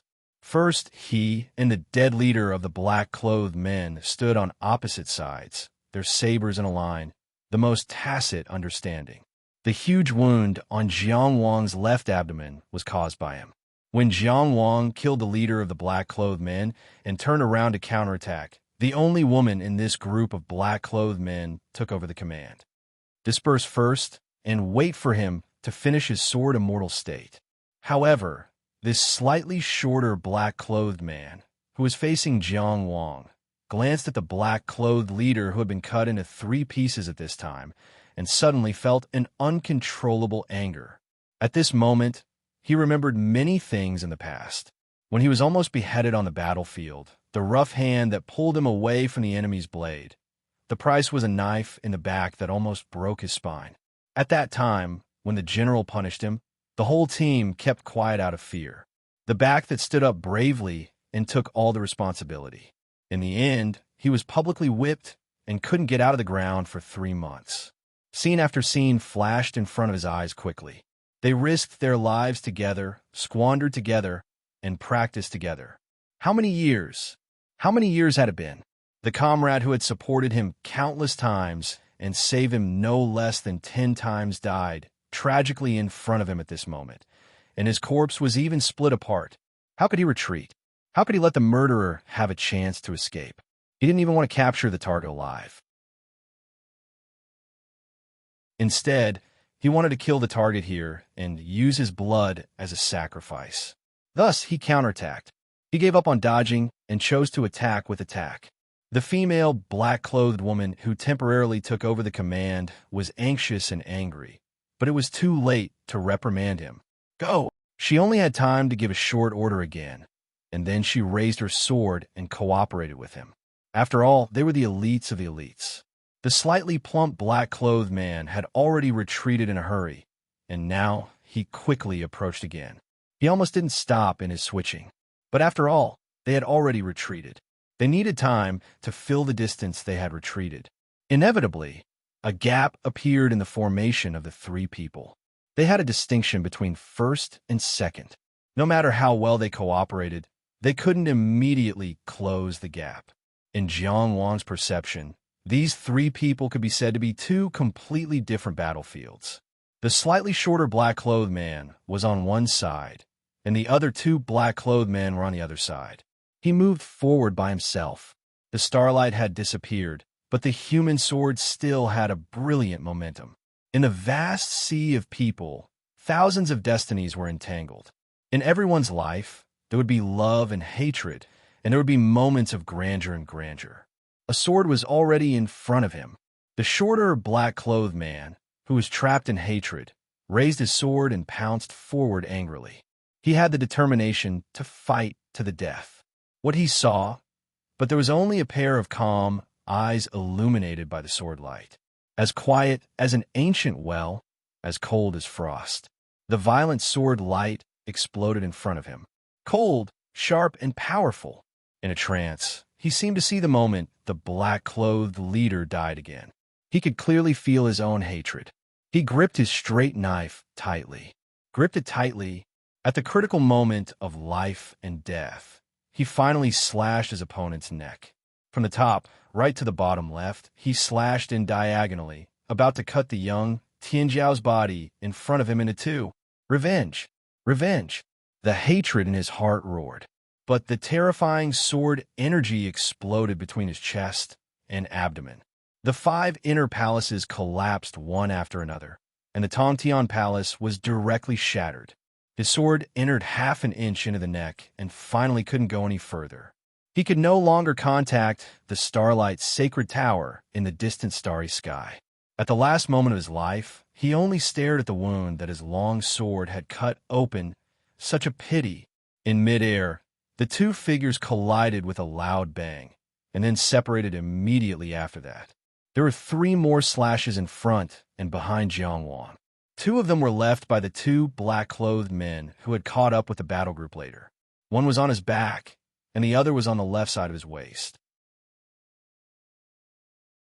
These 2 slashes weren't serious. The most serious was the slash on his neck. If it had been faster or harder, his head would have been separated. It was left by the black-clothed man who was already dead.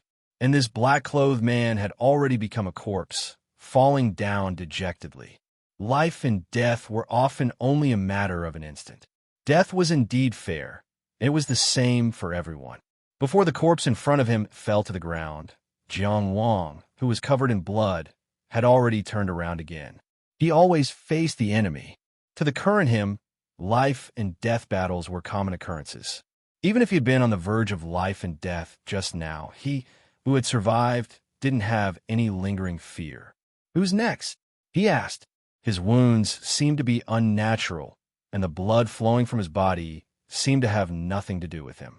His eyes were so calm, and his hand holding the sword was as steady as a boulder. After only 2 exchanges, 2 of the 4 extraordinarily powerful outer tower of divine abilities had already died. This was simply incomprehensible.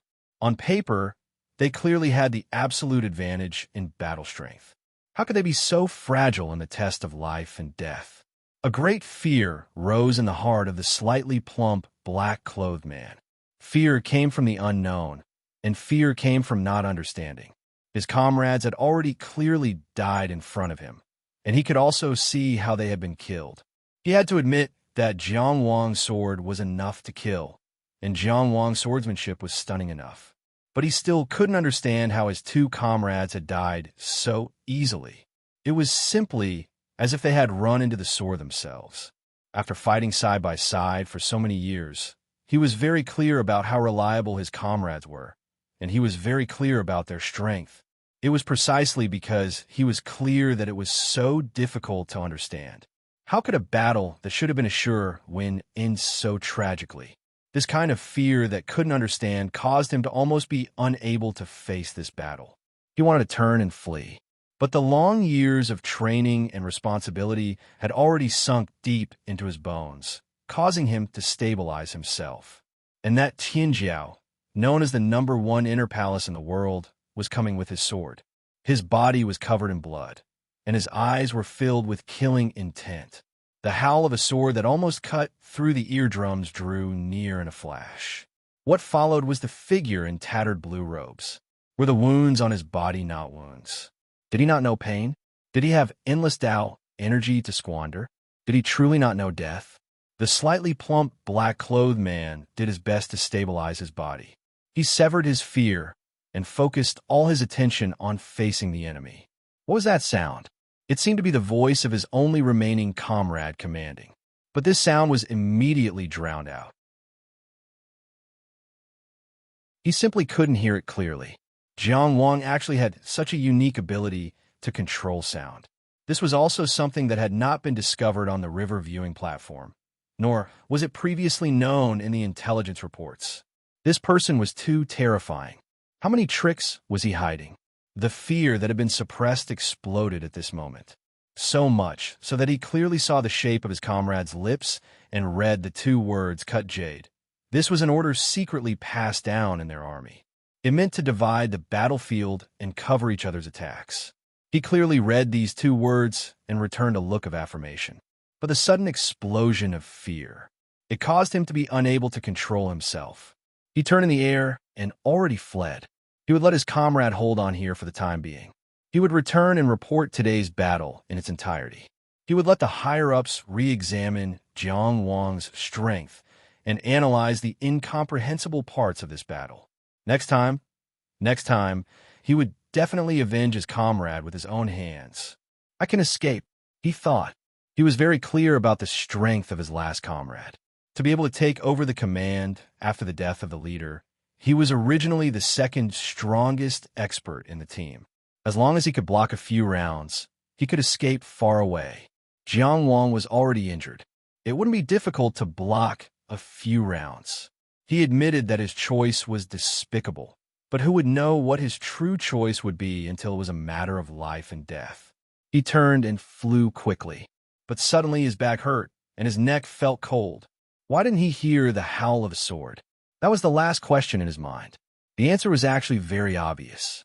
The sound was all under Jiang Wang's control. When he wanted him to hear it, he could naturally hear it. When he didn't want him to hear it, he couldn't hear anything. But even if it was such a simple answer, he couldn't remember it, because he seemed to see a headless body still charging forward under the influence of inertia. That seemed to be himself.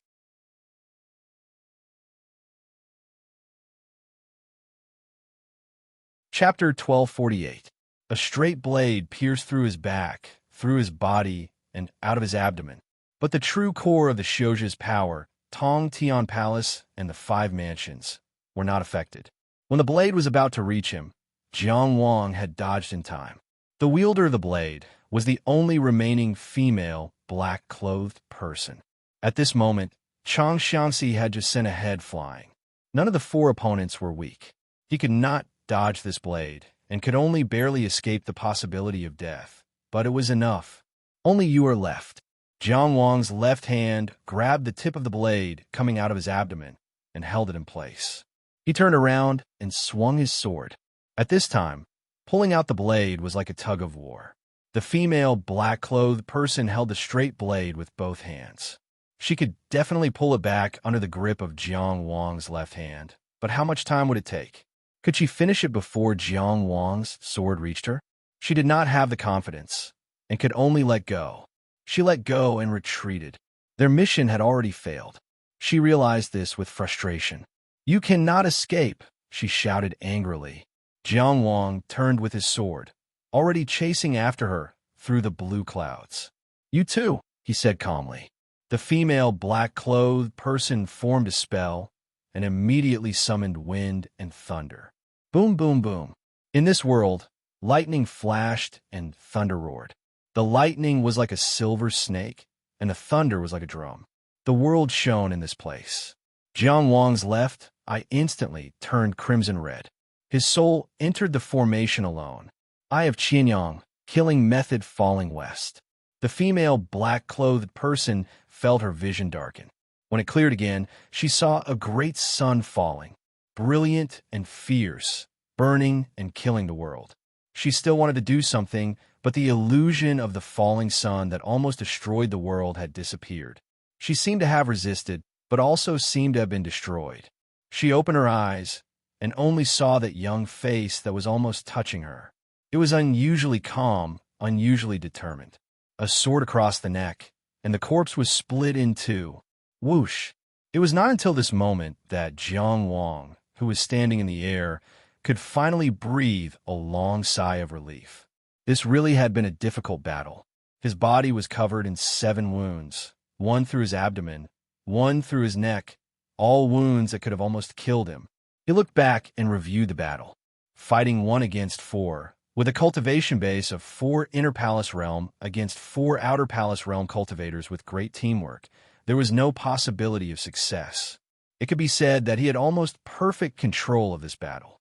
They had a deep understanding of him and had carefully studied his battles at the Yellow River Conference.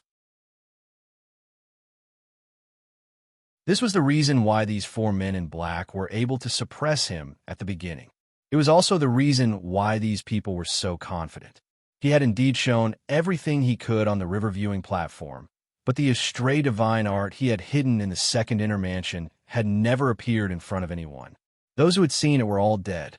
Sometimes, having a clear understanding of things could be an obstacle that blinded one's eyes.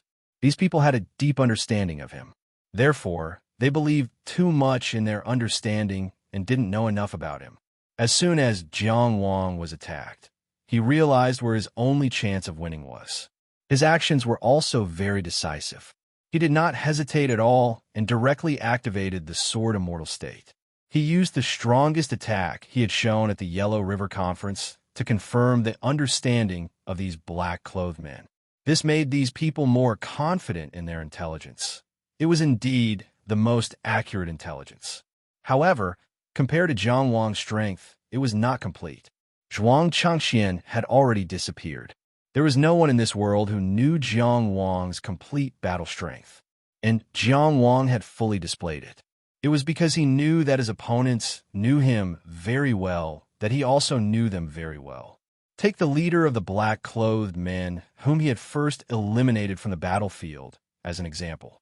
But how could anyone who seriously understood him not know about the extraordinary battle strength of his spirit at the Yellow River Conference?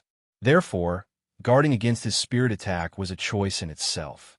With his knowledge satisfied, Jiang Wang directly used the Astray Divine Art to limit his opponent's choice. Then he used all his trump cards. Using the Starlight of the Fiery Bone Lotus, the Sword Immortal State, and the Secret Treasure, he split the leader of the black-clothed men into pieces with one strike. This was the key to victory in this battle. First, he killed the strongest opponent at the first moment. Second, he destroyed the core of this group of black-clothed men. Even if he used his strongest move, it was worth it. Imagine if the one who died at the beginning was not the leader of the black-clothed men.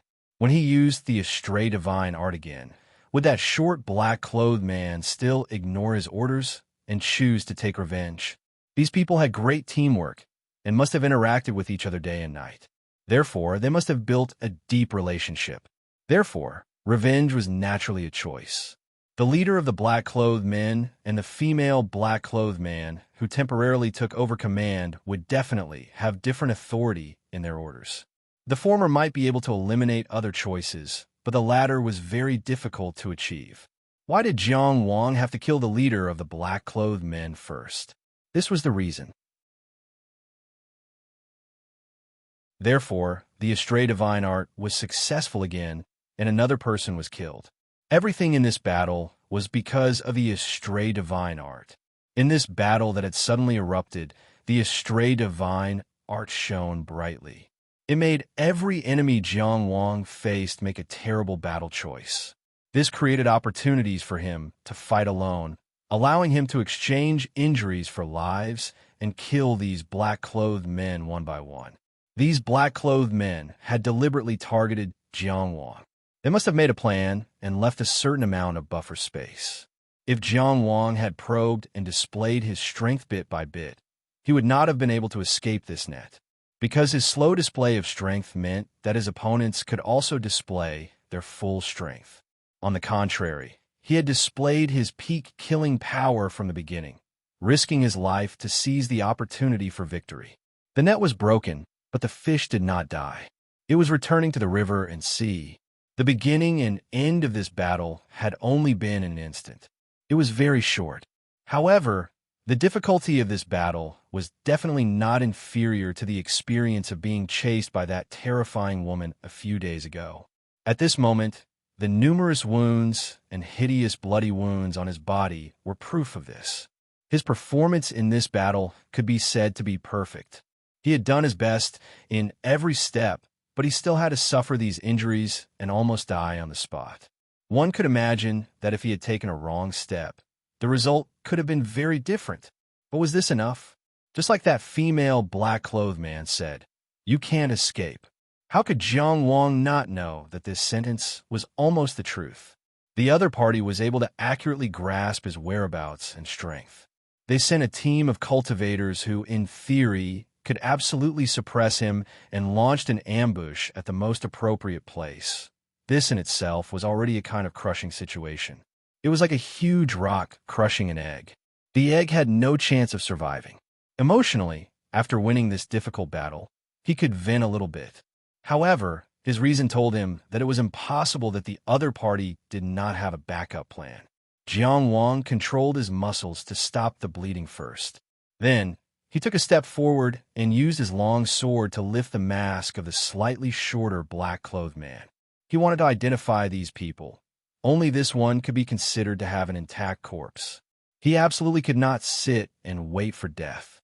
However, he also did not have the strength to break the cage and kill the person behind the scenes. Therefore, escape was his only choice. But he could not be blind. The more dangerous the situation was, the more he needed to be calm. Running around like a headless fly would only waste the time he fought so hard for himself. It was best to be able to choose an escape route after obtaining certain information. These four black-clothed men were definitely from the army. They were the elites of the army. However, which force they belonged to represented a completely different meaning. It also determined the direction in which Jiang Wang would run next. Under the mask was an ordinary face.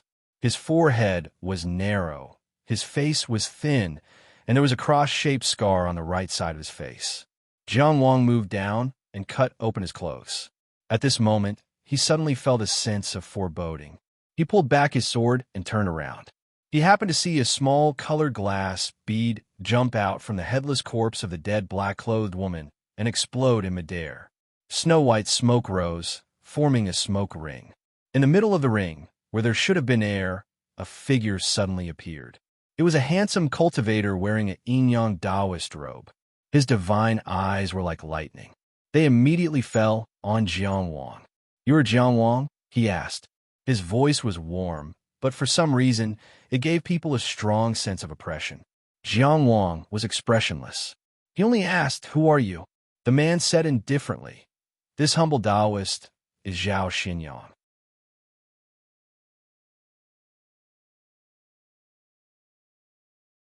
Chapter 1249. Zhao Xinyang, a divine descent cultivator who was not even 30 years old. He was the Tianjiao of the Jing Kingdom. Together with Chunyugui, they were known as the twin walls of Tianjiao. For someone like Ji Zhaonan to ascend the river viewing platform and participate in the unrestricted battle of the Yellow River, he imagined that his opponent would be either Zhao Xinyang or Chunyugui.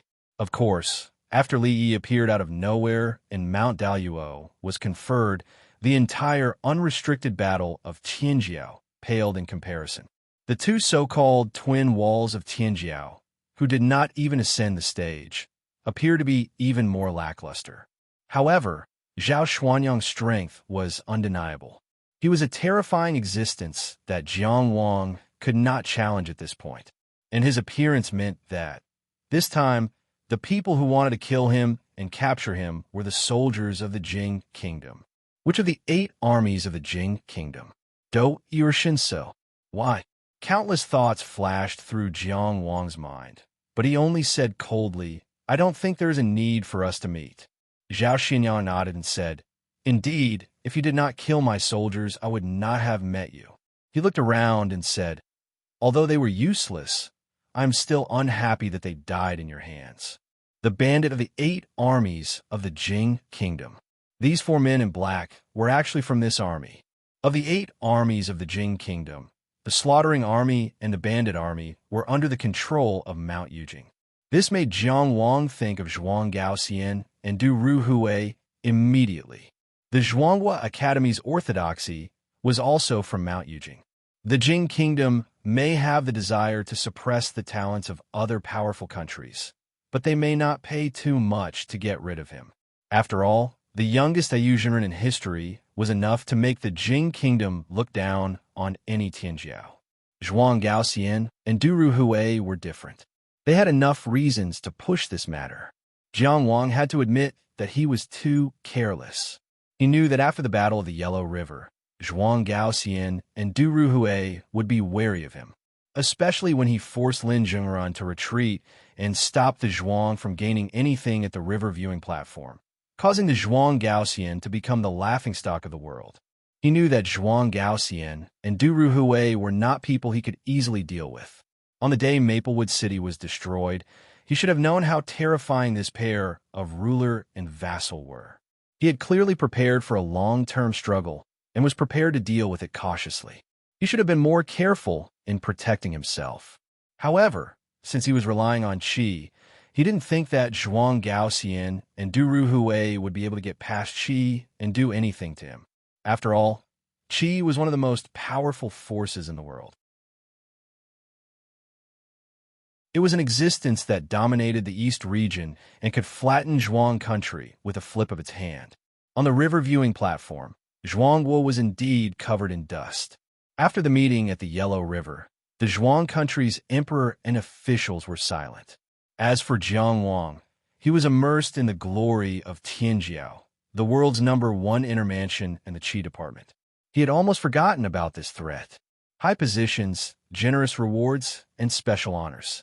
Qi's strength and the glory he had obtained made him full of confidence for the future. In fact, his confidence had even swelled. He was such a peerless genius. He believed that killing Zhuang Gaoxian and Du Ruhui was only a matter of time. However, everything that happened today was the price he had to pay for his carelessness.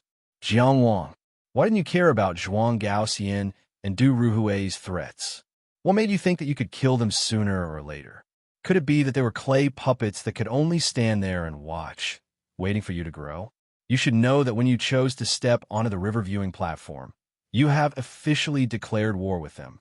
Why did you dare to sneak back to the Yun nation alone? Jiang Wang questioned himself in his heart. What did I do to deserve being hunted down by the evil vanquishing army? Although his heart was in turmoil, his face was as cold as the winter frost. Looking at Zhao Xianyang in the smoke ring, Jiang Wang raised his eyebrows and released his sword intent. Does the Jing nation want to start a national war? Will Qi start a national war for you? Zhao Xianyang said indifferently. I'm not saying that you overestimate yourself. After all, it was possible before, but not now. Jiang Wang, your collusion with the devil race has been exposed. Following the ancient Devil Slayer Treaty, I have captured you and punished you for your crimes. He looked at Jiang Wang from afar, his eyes full of confidence. Did you come here on your own? Or did you wait for me to find you? What he got in response was a sword light. 10 years of destitution, a life and death grudge. A horizontal line separated the heavens and the earth, and also directly cut apart the ring of smoke. Jiang Wang didn't say anything and turned to flee. He didn't know enough about God Descends methods, so he was determined not to talk to Zhao Xianyang again. Perhaps the other party could use some method to lock onto him from afar, or he might arrive in a moment. He knew very well that he was no match for Zhao Xianyang, so there was no need for a verbal confrontation. He already knew what he wanted to know. It wasn't important why the Jing nation suddenly attacked him. Why was Jingwa able to openly make a move against him? That was the main point at this stage. The Qi nation was one of the strongest nations in the world. Although it wasn't as strong as the Jing nation, it wasn't a weakling that could be bullied at will. The Qi nation's #1 youth, Tianjiao, who had just won the king of the Yellow River, was killed by the Jing nation for no reason. The Qi nation couldn't just leave it at that. It was possible that he would start a national war. From then on, the young people of the Jing nation, Tianjiao, wouldn't go out of the country. And the Jing nation's reason for attacking already had. The crime on him was actually colluding with the devil race. Jing nation attacked in the name of the ancient Devil Slayer Treaty. He was truly standing on the side of humanity against the enemy of humanity. Even the Qi nation couldn't say anything on the surface. This also explained why the 4 black-clothed men wanted to capture him. Because today's Jiang Wang, even if he was as strong as the Jing nation, had to be punished. He had to be publicly judged and punished. He had to convince everyone that he was really a spy of the devil race. Only then could he be killed. Otherwise, the Qi nation would never remain silent. Jiang Wang didn't defend himself because he knew that since the Jing nation had already attacked, he wouldn't give him a chance to defend himself. Why he colluded with the devil race and how he colluded with the devil race were not important now. The most important thing was, how could he escape from Zhao Xuanyang's pursuit? If he was captured and brought to the Jing nation for trial now, there was no other possibility. He must be a spy of the devil race. And if he was under the protection of the Qi nation, there would be many ways to prove his innocence. If he died, he could only be smeared. Only when he was alive could he prove his innocence. Jiang Wang had already obtained the information he wanted. Now was the time to make a choice.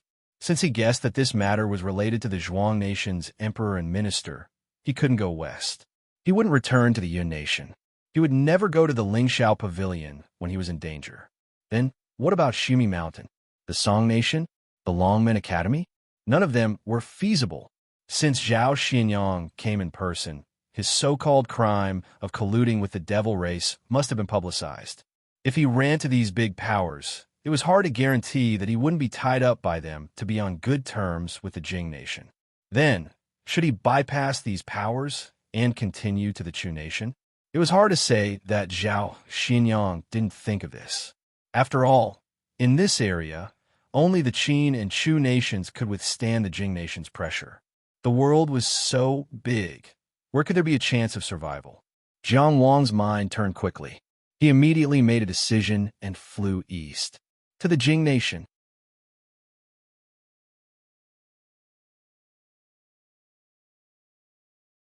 Chapter 1250. Of course, Jiang Wang wasn't going to Tianjing City to complain to Emperor Jing and prove his innocence. He wasn't tired of living either. The ones who ambushed him were the Jing country's evil vanquishing army elites. Now, the one chasing after him was Zhao Xinyang from Tianjiao Jing country. Under such circumstances, no one would expect him to flee in the direction of Jing country. He was practically walking right into a trap. It was precisely because of this that he decided to make this choice. Of course, he wasn't really going to enter Jing country. He was going to stick close to the border of Jing country, pass through the central region, and find a way to survive. From any angle, he didn't have the ability to fight against Zhao Xinyang. It could be said that as soon as the two of them met, this game of cat and mouse would be over. His only advantage was that Zhao Xinyang hadn't arrived yet, so he could freely choose his escape route. He had to make good use of this time. After flying for a while, he finished organizing his escape plan. Jiang Wang hurriedly entered the great illusionary land and wrote 2 letters in succession. One was for Zhuguangshu, and the other was for Cheng Gongsheng. In a letter to Zhuguangshu, he wrote, "Something came up, so I won't be going to Chu. Don't miss me." In a letter to Cheng Gongsheng, he wrote, "At the midpoint of Yunsong, Jing country's evil vanquishing army elites tried to capture me, but I killed them instead. Today, Zhao Xinyang personally came and accused me of being a demon. I want to escape from Jingdong." In his opinion, Zhuguangshu was just a child, so there was no need to involve him. But Cheng Gongsheng was different.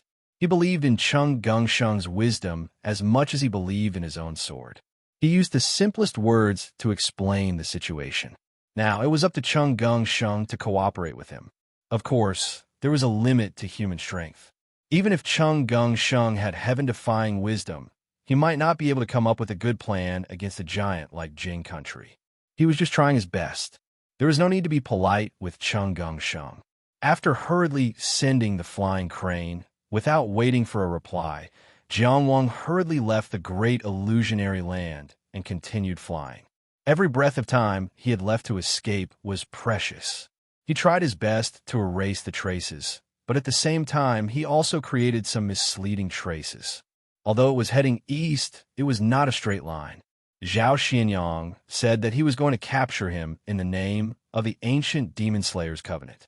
However, Jiang Wang did not believe that he was already a sinner. The present world was not only the present world of Jing country. Although Jing had declared him guilty, it was not a public verdict. At least, Qi would never agree.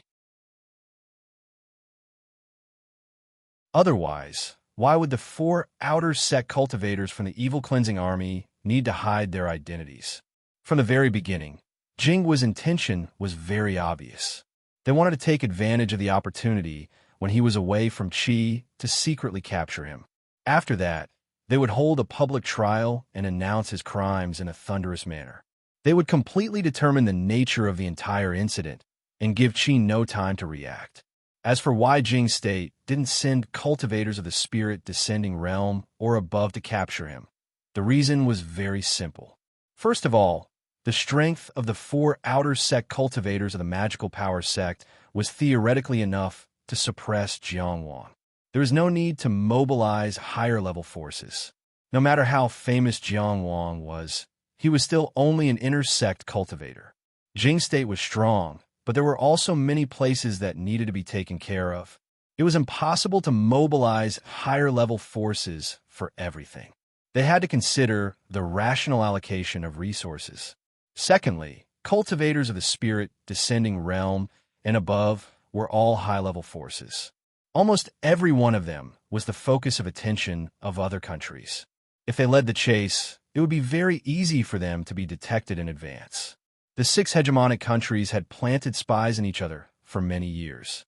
It was already an open secret. To mobilize high-level forces to carry out secret missions, they usually had to make some movements to cover up. Only then could they achieve the effect of concealment. On the other hand, cultivators below the spirit descending realm would not attract attention easily. It was more convenient to carry out secret missions and could be captured quietly. Before anyone could react, a well-known Tianjiao like Jiang Wang was captured and brought back to Jing State. The 4 outer sect cultivators of the magical powers sect formed a small team and formed a military formation to surround and capture Jiang Wang under the condition that they had enough information about him. It should have been foolproof. However, this foolproof plan ended under Jiang Wang's bravery. It was impossible to capture him quietly, so Zhao Xinyang showed up. Zhao Xuanyang's level in Tianjiao of Jing State couldn't make a move against Jiang Wang of Qi State without any justification. Otherwise, if he came to capture Jiang Wang today, Jiang Mengxiong could find an opportunity to kill him tomorrow. Therefore, Zhao Xinyang directly announced that he was in possession of the devil. He was the master of the king and enjoyed the reputation of righteousness. Jiang Wang can totally expect that the news of him being in possession of the devil should have spread by now. The related evidence prepared by Zhuang Gaoxian and Du Ruhui may have been publicized. These things will be left to Cheng Gongshang to deal with. What he needs to do is to escape as far and as long as possible under Zhao Xuanyang's pursuit, leaving Cheng Gongshang as much time as possible to react. Although he doesn't know how to wash away the so-called criminal evidence carefully prepared by Zhuang Gaoxian in a hurry, he still doesn't know. But thinking about it, Cheng Gongshang will always have a way. When Jiang Wang suppressed the world at the Viewing River platform, and when he was conferred the title in front of the Imperial Ancestral Temple in Qi State, he never thought that he would be hunted down in the blink of an eye after experiencing the most glorious moment of his life. And it was twice. The ups and downs of life are like this. When he just left Qi State, it was once. When he just left Yin State, it was another time. This time, he had to escape to the Changhe River. When he was chased by Zhuang Gaoxian, he also escaped all the way to the Changhe River. It was as if he was fated to be hunted down. To be honest, Jiang Wang already had some experience with being hunted down, although he may not be willing to. Going east to the central region was an extremely dangerous choice because it was within Jing State's sphere of influence after all. No matter how exquisite the route he chose was or how good his hiding skills were, it was very likely that he would accidentally encounter a powerhouse from Jing State and be captured on the spot. But for Jiang Wang at this time, this might be the only way to escape. Jing State implemented a prefectural and county system. There were a total of 49 prefectures in the country. It was worthy of being the first empire in the central region and looked down on the world. Jingtian Prefecture was the prefecture closest to the Changhe River in Jing State. Even from the top of the gate tower of Jingtian Prefecture, one could overlook the Changhe River. The well-known section of the Yellow River started in Wu State and ended in Jingtian Prefecture of Jing State. The status of this prefecture was very special in the whole of Jing State. At this time, in a Taoist temple in Jingtian Prefecture, the main hall was tall, broad, and unadorned. It was spacious all around and didn't have any divine sculptures or even a portrait. There were 6 praying mats on the ground, forming a circle. There was no distinction between the two. The Taoists sitting cross-legged on the praying mats were arguing fiercely. Each of them was gesticulating with flushed faces. It was as noisy as a market. Our great Jing State is a grand empire. I'm afraid we'll become a laughingstock if we make such a big fuss over a mere inner palace cultivator. The Taoist who spoke had white hair and a ruddy complexion. He was tall and had an extremely imposing figure. Old Taoist Song Can's words are inappropriate, a Taoist with an odd-looking face said while shaking his head. Old Taoist Song Can glared at him. Then what's your opinion?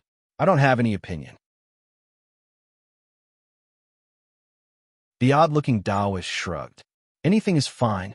You guys can decide. Old Taoist Song can blew his beard. You guys want to waste your time on a mere inner palace cultivator. It's the #1 inner palace in the world. A female Taoist priest wearing a plain Taoist robe reminded. Fulling, don't argue with me. If it wasn't for Old Taoist Song can't agree. That's enough. A black-robed Taoist priest sitting across from him said, even if nothing happened to the person we chose earlier, he still might not be Qin Jijin's match, let alone Jiangwan. In the inner palace level, this young man is indeed the #1 in the world. There's nothing we can't admit about this. Since he has such a promising future and is currently in a difficult situation in the Qi state and is under suspicion, why don't we just recruit him? Wouldn't it be better for us to recruit him? Why we have to stand up for the Zhuang state? Eliminate this hidden danger for them? Old Taoist Song can frowned and said, those with the surname Zhuang aren't good people. They even disgraced our Taoist lineage at the river viewing platform. We're not standing up for the Zhuang state, the black-robed Taoist priest said with a frown. We're doing this to uphold the ancient demon execution covenant. Ban Xia, you can deceive others with these words, but you can't use them to deceive yourself. Old Taoist Song can said disdainfully, no matter how real Zhuang Gaoxian's evidence is, would you dare to believe it? He's the descendant of that ugly slave, Zhuang Changqian. That's not true. That's not true. The strange-looking Taoist priest spoke again. Evidence is evidence. It has nothing to do with who produces it. Old Taoist Song can looked at him. Chenpai, do you mind me mentioning the word ugly? Or do you really believe in Zhuang Gaoxian? That's no fun. The Taoist priest named Chenpai spread his hands. If you say you believe it, then you believe it. If you don't, then you don't. It's up to you. Whenever I ask you, you'll agree with me. But no matter what I say, you'll oppose it. Old Taoist Song was extremely resentful. I think you've damaged your brain from cultivating demons. Look, the strange-looking Taoist priest looked to his left and right. He's anxious again. Old Taoist Song was furious. Anxious my asterisk SS. All right. An elegant Taoist priest at the side waved his hand. Song Can, you and Chunpai should both shut up. You're almost 1,000 years old, yet you're still going on and on about it. Don't you think you're being childish? He coughed and cleared his throat. If you ask me, it doesn't matter whether you believe it or not. It's fine as long as it makes sense. In any case, it's just a matter of convenience. It's also good to give Qi a warning. But now, he asked, for members of the Exorcist army died. How are we going to make up for this loss? Of course, we're going to look for Zhuang Gaoxian. The youngest and most beautiful female Taoist priest, who also had the most solemn expression, said, I agree, the elegant Taoist priest said. If Baizhu agrees, then so do I. The female Taoist priest named Fu Ling said. The black-robed Taoist priest named Banksia smiled. Since it's Taoist priest Licorice's opinion, I naturally have no objections. Old Taoist Song nodded. Let's do it this way. I don't think it's appropriate. The strange-looking Taoist priest named Chenpai decisively disagreed. Seeing that the other Taoists turned to look at him with unfriendly gazes, he curled his lips. If you agree, then so be it. Then who's going? Old Taoist Song asked. After a moment of silence, the commotion quickly broke out again. Let me say a few words, Baizhu said. Among the 6 friends of Jing Tian, I'm the most respected and have the most imposing appearance. I won't shirk my responsibility of going to the Western region. Forget it. Old Taoist Song rolled his eyes. You're pretending to be fresh all day long. In my opinion, this matter needs to be handled by a person of virtue and prestige. Only then can we subdue that guy, surnamed Zhuang, and properly collect the interest. Of course, I'm indeed more suitable. That's inappropriate. Chenpai shook his head again. His ugly face scrunched up. I'm afraid of prestige and not virtue. Of course we need someone more dignified. The female Taoist priest named Fu Ling reminded him in a low voice. Just because you look scary doesn't mean you're dignified. Hey, everyone, stop quarreling. Why are you quarreling over such a small matter? If this gets out, people will think that the 6 friends of Jingtian aren't united. The black-robed Banksia promptly mediated. Then he shook his head and sighed. Speaking of which, I've actually interacted with Zhuang Chengqian in the past. I have some understanding of the Zhuang state. Wasn't it because of you that he was fooled? Old Taoist Song sneered. You were baited, yet you still refuse to take the bait? Old man, what did you say? Can't I say? For a moment, they started quarreling. Moreover, they were scolding each other, exposing each other's dirty secrets, and quarreling with each other. Are you done discussing? Zhao Xinyang, who was leaning against the door of the Taoist temple with a wooden sword in his arms, didn't have the domineering aura he had when talking to Jiang Wang. Instead, it looked like he was having a splitting headache. He dug his ears and said lazily, Yes, I'm done discussing. It's time for me to leave.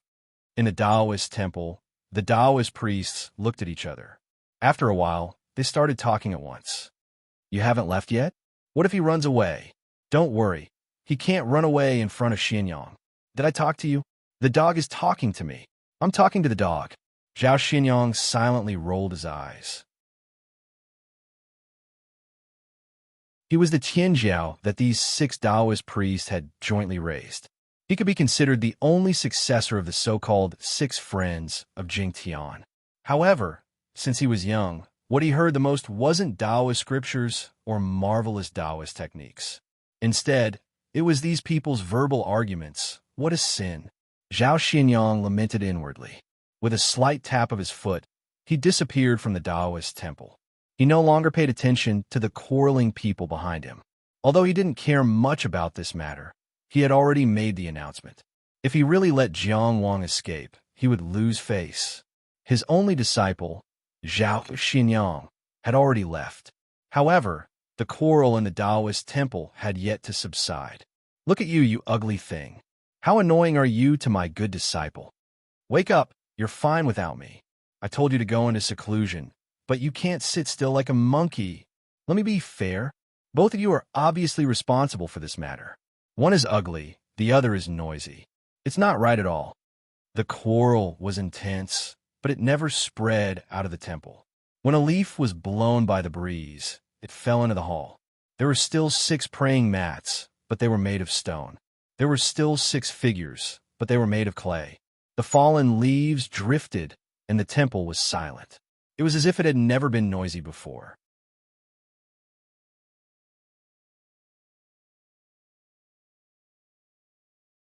Chapter 1251. Xiankong Temple's Territory. On that nameless mountain, Ku Ju sat cross-legged on the top of the mountain. He scratched his feet and asked in an indifferent manner, Is Lindsay fun? Not far away, Jingli sat on a clean stone slab. He had a look of lingering fear on his face. Lindsay is so scary. Without your master's company, you indeed can't protect it. After all, you're still young. Ku Ju sighed and sneered again. Which old thing bullied you? How is it scary? Tell me about it. Jingli pursed his lips and said, A group of women touched me. That's nothing. Ku Ju had just said this disdainful sentence when he truly realized what his disciple had said. He suddenly couldn't laugh anymore. He turned his hand and slapped Jing Li's bald head, leaving behind 5 fingerprints dipped in mud. Little brat, you're playing so fancy? The more he thought about it, the angrier he became. He got up and rolled up his sleeves. 2 heartless bastards. Your master is eating plain porridge here, and you're drinking wine with prostitutes in Lindsay. Jingli held his head with both hands and asked blankly, What's drinking wine with prostitutes? You're still showing off to me. Ku Ju was about to explode in anger. He jumped high on the spot. If I don't teach you a good lesson today, you won't know what it means to respect your elders. He suddenly put on a smile and rubbed Jing Li's shiny head. His tone also became very gentle. Respecting the old and loving the young is also a kind of benevolence. We monks walk the world. We have to be worthy of the heavens above and the earth below. We have to be worthy of Buddha in our hearts, and even more worthy of all living beings. Do you understand? Jingli blinked in confusion. His long eyelashes covered his innocent eyes. I don't really understand. It's fine. Kuju's smile was gentle, appearing very patient. Master will slowly explain it to you. Cough. He coughed lightly. How come someone has the time to come to my Sambao mountain today? A black-clothed monk with a solemn expression slowly walked over from afar. Although his steps were slow, the strides of each step were very large. He arrived in front of them in just a few steps. Didn't you say last time that this place was renamed Spirit Mountain? He asked with a frown. It changed again, Martial Uncle Cudi. Jingli obediently replied. It's now called Mount Sambao. Cudi was very fond of this pure and clean little monk. It was rare for him to have the leisure to ask. I see that this mountain is bare. It has neither the aura of treasure nor good fortune. I wonder where these 3 treasures come from. He was actually testing this extremely intelligent martial nephew of his. The school of Buddhism regarded Buddhism, Dharma, and Sangha as the 3 treasures. They were Buddha, the Buddhist principles, and the monks who inherited the Buddhist principles. This was something that all novice monks knew. However, each cultivator had a different understanding of the 3 treasures. The 3 treasures could be outside the body, but they could also be in the heart. There were tens of thousands of Buddhas, and each of them held a different view. He was also rather curious about the 3 treasures in the heart of this unsullied little martial nephew of his. Upon hearing his uncle master's question, Monk Jingli said proudly, Kuju's knowledge, the experience of Kuju, Kuju's wisdom. These are the 3 treasures of the Buddhist sect. That's how this mountain got its name. Cudi felt his vision darken, and he felt like he was going to faint. He almost opened his mouth and cursed at Kuju. He really misled people. Such a pure little monk. What did he teach all day long? However, he restrained himself in the end. He restrained himself not because he was afraid of opening his mouth. At his level of cultivation, he had long since stopped adhering to the precepts. It was just that he couldn't win against Kuju in cursing. He took a deep breath. Umitba, Kuju. His gaze moved away from Jingli and landed on Kuju. What have you been busy with recently? You've already been absent from the abbot's lectures 3 times. Kuju glanced at him. If he's willing to talk, can't you guys just listen? I'm teaching a disciple. Didn't you hear me just now? How can you be in charge of the Temple of Enlightenment if you're so deaf? You're so old, your eyesight is bad, and your ears are dull. Why don't you just quit? I'll recommend someone to you. He was like an arrow, showering Kudi's face with his words. Who do you think is suitable? Kudi suppressed his anger and asked. Kuju had an expression that said, You really don't have eyes. He patted his chest with all his strength. Looking at the entire Xian Kong temple, who else but me can take on this great responsibility? Kudi really wanted to slap himself. Really, after so long, he still didn't know what kind of virtue Kuju had. Wasn't he just asking for trouble by answering him? Speaking of eyesight, you're even older than me, he said with a cold face. All right. Can't take a joke? Look at your wrinkled face. It's like the bark of an old tree. It's really boring. Kuju smiled tiredly. Then I'll seriously recommend someone else to you. Forget it, Kudi said with a straight face. Kuju clapped his hands and smiled. What do you think of Jingli? Kudi wondered if he had said something wrong. Could it be that he didn't say forget it, but okay? While he was in a daze, Kuju had already pulled Jingli over. There's no time like the present. Come, kneel down and kowtow to your martial uncle Kudi. Today, you'll inherit his mantle and take on his responsibility so that he can concentrate on cultivation and attain bliss early. Kudi was speechless. The little monk Jingli looked troubled. Master, isn't it too early now? I feel that I'm still young and still need a few more years of training. Kudi was speechless. What? The 2 of you are even pushing and pulling. At this point, he had completely forgotten that he was here to teach Kuju a lesson. He was here specifically to warn him not to be absent from the next spiritual assembly. Good heavens! After chatting for a while, he almost lost the position of the head of the Knowledge Era Hall. All right, I won't waste time with you. He simply flung his sleeves. I still have something to do. I'll leave first. You don't want to sit for a while? Kuju asked with a smile. Ku Di glanced around. You have a place to sit? You're too polite. He turned around and was about to leave when he suddenly remembered something. He stopped and said, I remember that you previously said that you've taken in a peerless disciple. Kuju's old face turned awkward, and he said vaguely, more or less. He then glared at Ku Di. What's wrong? What's wrong with this one? He has an extremely imposing manner and confidence. Is he called Jiang Wang? Ku Di asked again. Isn't this just touching a sore spot? This guy doesn't have eyes. Kuju glared at him. If you have anything to say, then say it. If not, then leave. They had been martial brothers for so many years, so Ku Di didn't bicker with him. He only said, the Knowledge Era Hall just received news that this guy called Jiang Wang seems to be colluding with the demons.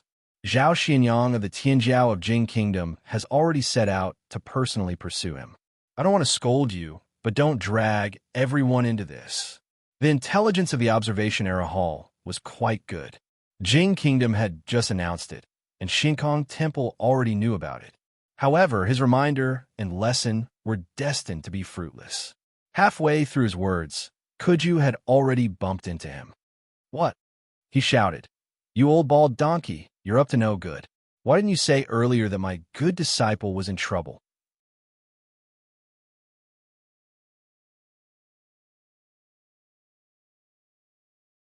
Chapter 1252. Jiang Wang, the leader of this year's gathering of the Yellow River, had secretly colluded with the demons and was a traitor. Once this news was announced by the Jing Kingdom's Mirror World stage, it quickly spread throughout the world. The nature of this matter, as well as Jiang Wang's fame and achievements, made it an indispensable topic of conversation. According to the information released by the Mirror World stage, Jiang Wang had already been selected by the demons to cultivate when he was in the Zhuang Kingdom. He first colluded with the White Bone sect and destroyed the city where he was born. The White Bone sect used the souls of the people in the city to cultivate the White Bone True Elixir. Jiang Wang took the opportunity to absorb the fate of the entire city and obtained an exceptional talent for cultivation. Zhuang Ting foiled the White Bone sect's scheme, defeated the White Bone Evil God, and obtained the White Bone True Elixir, but neglected the existence of Jiang Wang. After the White Bone Evil God retreated to the Netherworld and Maplewood City fell into the cracks of the Netherworld, evil things continued to happen in Qinga County. First, the Lin clan in Wangjiang City was exterminated. Then, the Vice Minister of the Zhuang Kingdom was assassinated in Xian City.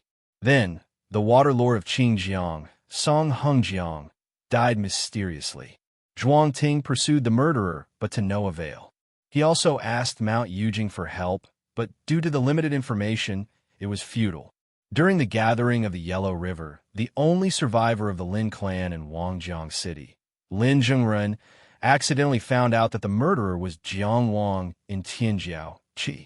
Jiang Wang decisively changed the order of the battle and ignored the opponents from the Xia and Shin kingdoms. He wanted to kill Lin Zhengren on the stage of the world. Lin Zhengren wanted to preserve his life and collect evidence. He had no choice but to withdraw from the competition. Furthermore, because of his anger and hatred, he suffered a backlash from the Blood Ghost. After the gathering of the Yellow River, Zhuang Ting investigated again and found that Song Hengjiang's death was very strange. The last place where the Water Lord of Qingjiang disappeared was in the ancient demon's cave at the bottom of the Qingjiang River. Jiang Wang was very demonic. When he was weak, he had a grudge with Lin Zhengren's brother, Lin Zhengli. After joining the demons, he received support and grew rapidly. The first thing he did when he grew up was to wipe out the entire Lin clan. Because Dong A had ruined the White Bone Path's plot in the destruction of Maplewood City. To a certain extent, she had also stopped Jiang Wang's further plans.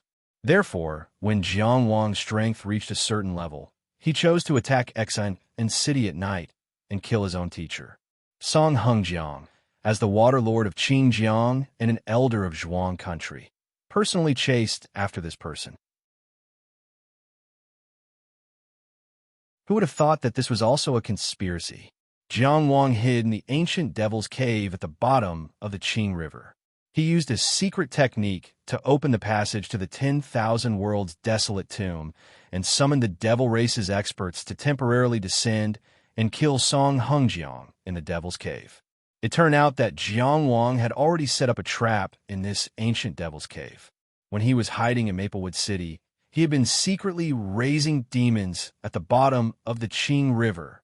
The Zhuang court had the corresponding evidence for all of this. Lin Jingren of Tianjiao was a witness who personally witnessed Jiang Wang's cruel actions. After the Zhuang court found out the truth behind this series of events, Zhuang Jun personally wrote a letter to Mount Yujing and invoked the ancient treaty of demon slaying to request the Taoists to punish the demons. Therefore, Zhao Xinyang of Tianjiao in Jing country, who also belonged to Mount Yujing, personally took action and announced that within 3 days, he would capture Jiang Wang on Mount Yujing and punish him. Everyone in the world was waiting for the follow-up of this matter. No one doubted that Zhao Xinyang could capture Jiang Wang. Everyone was only concerned about how long Zhao Xinyang would take and how Qi would react to this. In a restaurant in Zhongshan country, the people who were talking loudly didn't know that the center of the huge storm they were talking about was in the restaurant at this moment. Jiang Wang wore a black robe, and his long hair was let down. He lowered his head and slowly tasted his food. A sharp knife hung from his waist. His long hair was hidden in a storage box. Many people in the world knew his name, but few had seen his face. In this foreign country, there was no need to hide his identity too well. It would be easy for people to suspect him. All he had to do was slightly adjust his attire and make it different from usual, so he would not be recognized. Zhongshan country was a small country in the central region southwest of Jing country. It was not listed on the Riverview platform. To put it bluntly, it was not qualified to be there.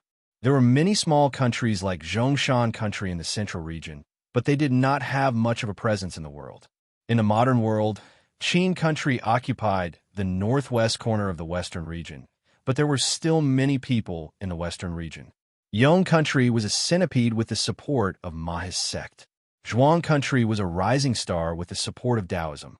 In the southern region, Song country, Wei country, Yu country, and Xia country were not weak countries. Although Chu country was the only dominant country in the southern region, it was not the only voice in the southern region. Especially after the battle in the valley, Wei, Song, and Xia country were inevitably tempted.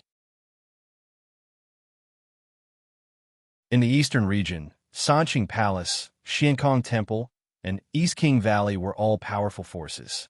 For example, Shun country had its own backing.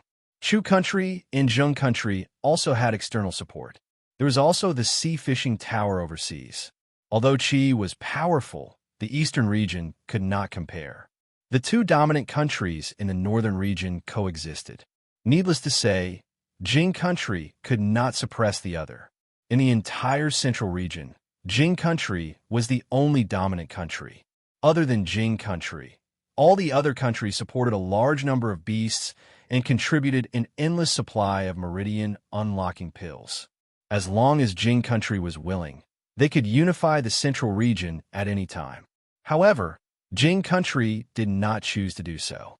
Because they were the closest to the Gate of Demons, the small countries in the central region that supported the beast nest did indeed gain more than the small countries in other regions. Moreover, the central region was rich in resources, so these small countries could be considered wealthy. Of course, they were worlds apart from Jing country. The people of the central region looked down on the world, while the people of Jing country looked down on the central region. The best way out for the people of the central region was to stimulate their talents and enter Taoism. From there, they could become people of Jing country. In the restaurant, it was inevitable that people would criticize the country. I heard that Jiang Wang has only opened his meridians for 2 years. When he was in Zhuang country, he was still unknown. I was wondering how his cultivation improved so quickly. It turns out that he is a demonic trader with the full support of the demons. This person was enlightened. All the countries gathered at the Viewing River platform in Tianjiao, but they let a demonic trader become the leader of the Yellow River platform. This is a disgrace to the human race. Qin Zhizhen, Huang Sheli, and the other should commit suicide to atone for their sins. This person was concerned about the honor of the human race and was filled with righteousness. Do you think that she really doesn't know about this matter? Or did they deliberately acquiesce in order to become the leader? You must know that they have always wanted to become the leader, but could not get it. They have long been the laughingstock of the other dominant countries. If they can become the leader of the Yellow River platform, it will be easier for them to play chess later. This person was filled with dangers and commented on the world situation. Someone hesitated and said, "Didn't she announce that they did not approve of Jing country's mirror platform statement?" The person who had the world situation in his heart laughed. Then how can they admit it? Letting a demonic traitor represent the country to participate in the Yellow River Assembly is a disgrace to the era of Emperor Wu of Qi. In my opinion, they just want to stop Jing country from holding a public trial and bring Jiang Wang back to Qi to deal with him privately. When the time comes, they will say that he was lost in the secret realm or died of illness and so on. Then they will turn the page. Brother, your analysis is right. This person was echoing the crowd. He slapped his thigh and couldn't agree more. He killed an entire family for no reason and didn't even let go of his hometown. His fellow countrymen, friends, and schoolmates were all killed just like that. TSK, what else can this demonic traitor not do? This person was looking for a topic to talk about and was filled with grief. What a beast! One person cursed. Bah! Another person continued. Using the word beast to describe him is an insult to beasts.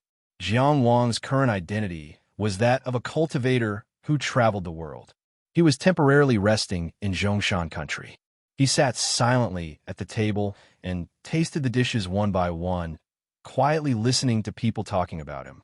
What a complicated image that was. What a strange image of him.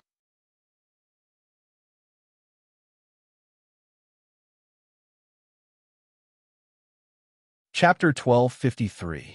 You, in the eyes of your friends, in the eyes of your enemies, and in people's mouths. Sometimes it was for completely different people. The strange thing was Jiang Wang didn't feel angry. He listened to the evil story of Jiang Wang, as if he was listening to something completely unrelated to him, as if he was listening to a complete stranger. It didn't matter if that person was evil or good. It didn't matter if people loved him or hated him. Jiang Wang looked at himself from a different perspective, the perspective created by Zhuang Gaoxian, Du Ruhui, and the others. This perspective was very novel, and the logic was very logical. The timeline was clear, and the plot of the story was intertwined.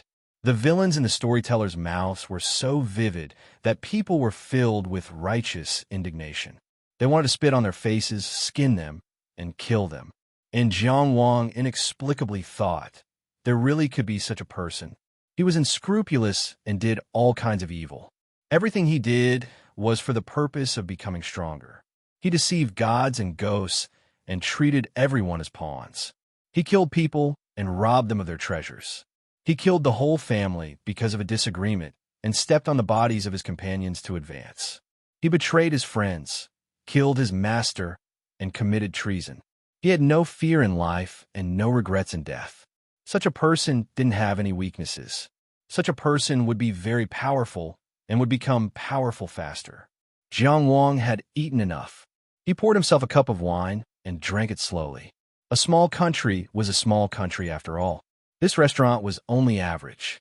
Although he spent a lot of money, Jiang Wang still tasted a bit of bitterness when the wine entered his throat. When the bitter wine entered his throat, it was as if it was burning. He drank 3 cups slowly, then got up and walked out. The people in the restaurant were chatting enthusiastically. After all, it was a very rare topic to talk about when a peerless Tianjiao, who was the focus of the world attention, fell. Everyone could step on it to show off their own wisdom. Maybe they were mediocre, maybe they didn't accomplish anything, maybe some of them hadn't even reached the transcendent state and were still working hard for a meridian unlocking pill, but it didn't stop them from commenting on Tianjiao, the strongest person in the present world. Stepping on others was the cheapest way to satisfy oneself. It was fine as long as one was shameless. Jiang Wang calmly walked out of the restaurant amidst the people's discussion. It was already the second day after killing the 4 elites of the evil vanquishing army. Jiang Wang first headed east, then made a feint and headed south. After setting up some traces, they retraced their steps with the help of stealth cloak and headed east. He passed through the area between the river observation platform and the Dragon Gate Academy to rush to the Long River. He directly leaped over the Long River and entered the central region. Then he began to act in his current disguise. Too fast would attract attention, and too slow would give Zhao Xinyang an opportunity. Therefore, he maintained the speed of a traveling soaring dragon realm cultivator. Today, he stopped at Zhongshan country and had a meal before continuing his journey. As for the escape route, he made some slight changes. He was prepared to pass through the 7th town of the Chang'e 9 towns, Taowu Bridge, to reach the south bank of the Chang'e 9 towns, and then head in the direction of the Xia. Of course, he wouldn't go to the Great Xia Nation. The Great Xia Nation wanted to kill him, and they wouldn't be any weaker than the Zhuang Nation. The reason he walked in that direction was because he considered that it was a choice that Jiang Wang would never make with his status. He would stop before approaching the Xia, then turn back to the north bank of the Chang'e 9 towns and return to the central region. Then, he would pass through the Xiankong Temple's territory and return to Qi. He could not go to the Chu country anymore. Now, in the entire modern world, only Qi had the reason and ability to protect him. Although the passers-by's words made some sense, Qi's protection of him might only be out of consideration for the country's reputation. But it was more reliable because it involved the country's interests. Because of this, Qi did not want him to be accused of colluding with the demons. As long as there was a fair environment, there would definitely be a way to clear his name for the things he did not do. False evidence was still false no matter how real it was. He had already tried his best to erase the traces and set up a trap, but he did not think that his methods could fool Zhao Xinyang for long. The reason why he wanted to pass through the Chang'e 9 towns was that he was inspired by Yu Beidu's amulet. According to Cheng Gengsheng's description, Yu Beidu had obviously predicted something, so he gave him the amulet. And that amulet did indeed block something in the end. He could ask Yu Beidu about this when he met him in the future. Jiang Wang chose to cross the river through the 9 bridges in order to use the ancient power of the 9 towns to eliminate any possibility of Zhao Xuanyang's pursuit. If Zhao Xinyang had some sort of divination skill, how could he have predicted the Chang'e 9 bridges and the people on it? These things might not work. He could only do everything he could with the current conditions. It should be said that Jiang Wang always tried his best to do things under any circumstances. But in real life, hard work was not enough to achieve success. Even if you put in everything, you would not necessarily reap the rewards. Some differences could not be bridged by factors other than time. "You're not eating anymore?" a voice suddenly asked. Jiang Wang's footsteps paused as he walked out. Not far in front of him, a young man in an Yinyang Taoist robe stood leaning against the door with a wooden sword in his arms. He looked at him with a warm smile.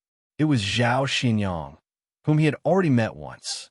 He had caught up to him without him noticing. How did he catch up to him? When did he arrive? It was not important anymore. Jiang Wang's reason told him that this game of chasing and escaping was over. His plan to cross the Chang'e 9 towns twice was aborted before it even started. But at this time, he only said, "I don't like it." The clamor in the restaurant suddenly disappeared. Those drinkers who were chatting enthusiastically were still talking nonsense. One said, "If I meet that evil traitor Jiang Wang, I'll do this and that." Another said, "I'll definitely let Jiang Wang see what I can do."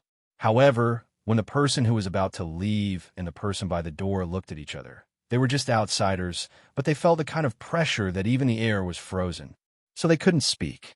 They didn't know who these two people were, where they came from, and what they wanted to do. But there was a kind of instinctive fear that quietly arose. Zhao Xinyang half leaned against the door and looked at Jiang Wang, saying, "You really surprised me. I really didn't expect you to run in this direction." Jiang Wang slowly removed the sharp knife from his waist and casually put it on the table next to him. He bought it on the way, so it was not a pity to throw it away. Then he took out the Sauvignon Slayer from the storage box and held it in his hand. He was meticulous in handling these matters. Where did you think? He asked I would go. I thought you would go to the Yun Nation. After all, Pavilion Master Ye's daughter has a very special relationship with you. Zhao Xinyang didn't hide his mistake. Longmen Academy is also possible. The Mountain Master of Longmen Academy might give you some protection for his treasure Bay Nuer. Speaking of this, he was a little envious. You are really popular with girls. Really? Jiang Wang's tone was calm as he slowly pulled the Sauvignon Slayer out of the scabbard. Like a pool of autumn water, it flowed into his hand. This sudden sharpness made the whole restaurant even quieter. Only Zhao Xuanyang's expression was as usual. He asked with interest, "How did you do it?" "I mean, you attracted girls to you." "Be normal. Don't be pretentious," Jiang Wang said calmly. "I've learned." Zhao Xinyang didn't feel offended at all. He only smiled and said, "Come with me. I'll take you to eat something to your liking." He had a kind of calmness that was in control of everything. And Jiang Wang held his sword in front of him. "I'm afraid I won't be used to the prison food of Mount Yujing." The noisy customers from before almost couldn't breathe at this moment. At this point, how could they not know that the two people facing off in front of them were the main characters of this rumor, Jiang Wang and Zhao Xinyang? You're tuning into the Warrior Lore YouTube channel. Don't forget to subscribe and join us on this journey to catch the most captivating stories.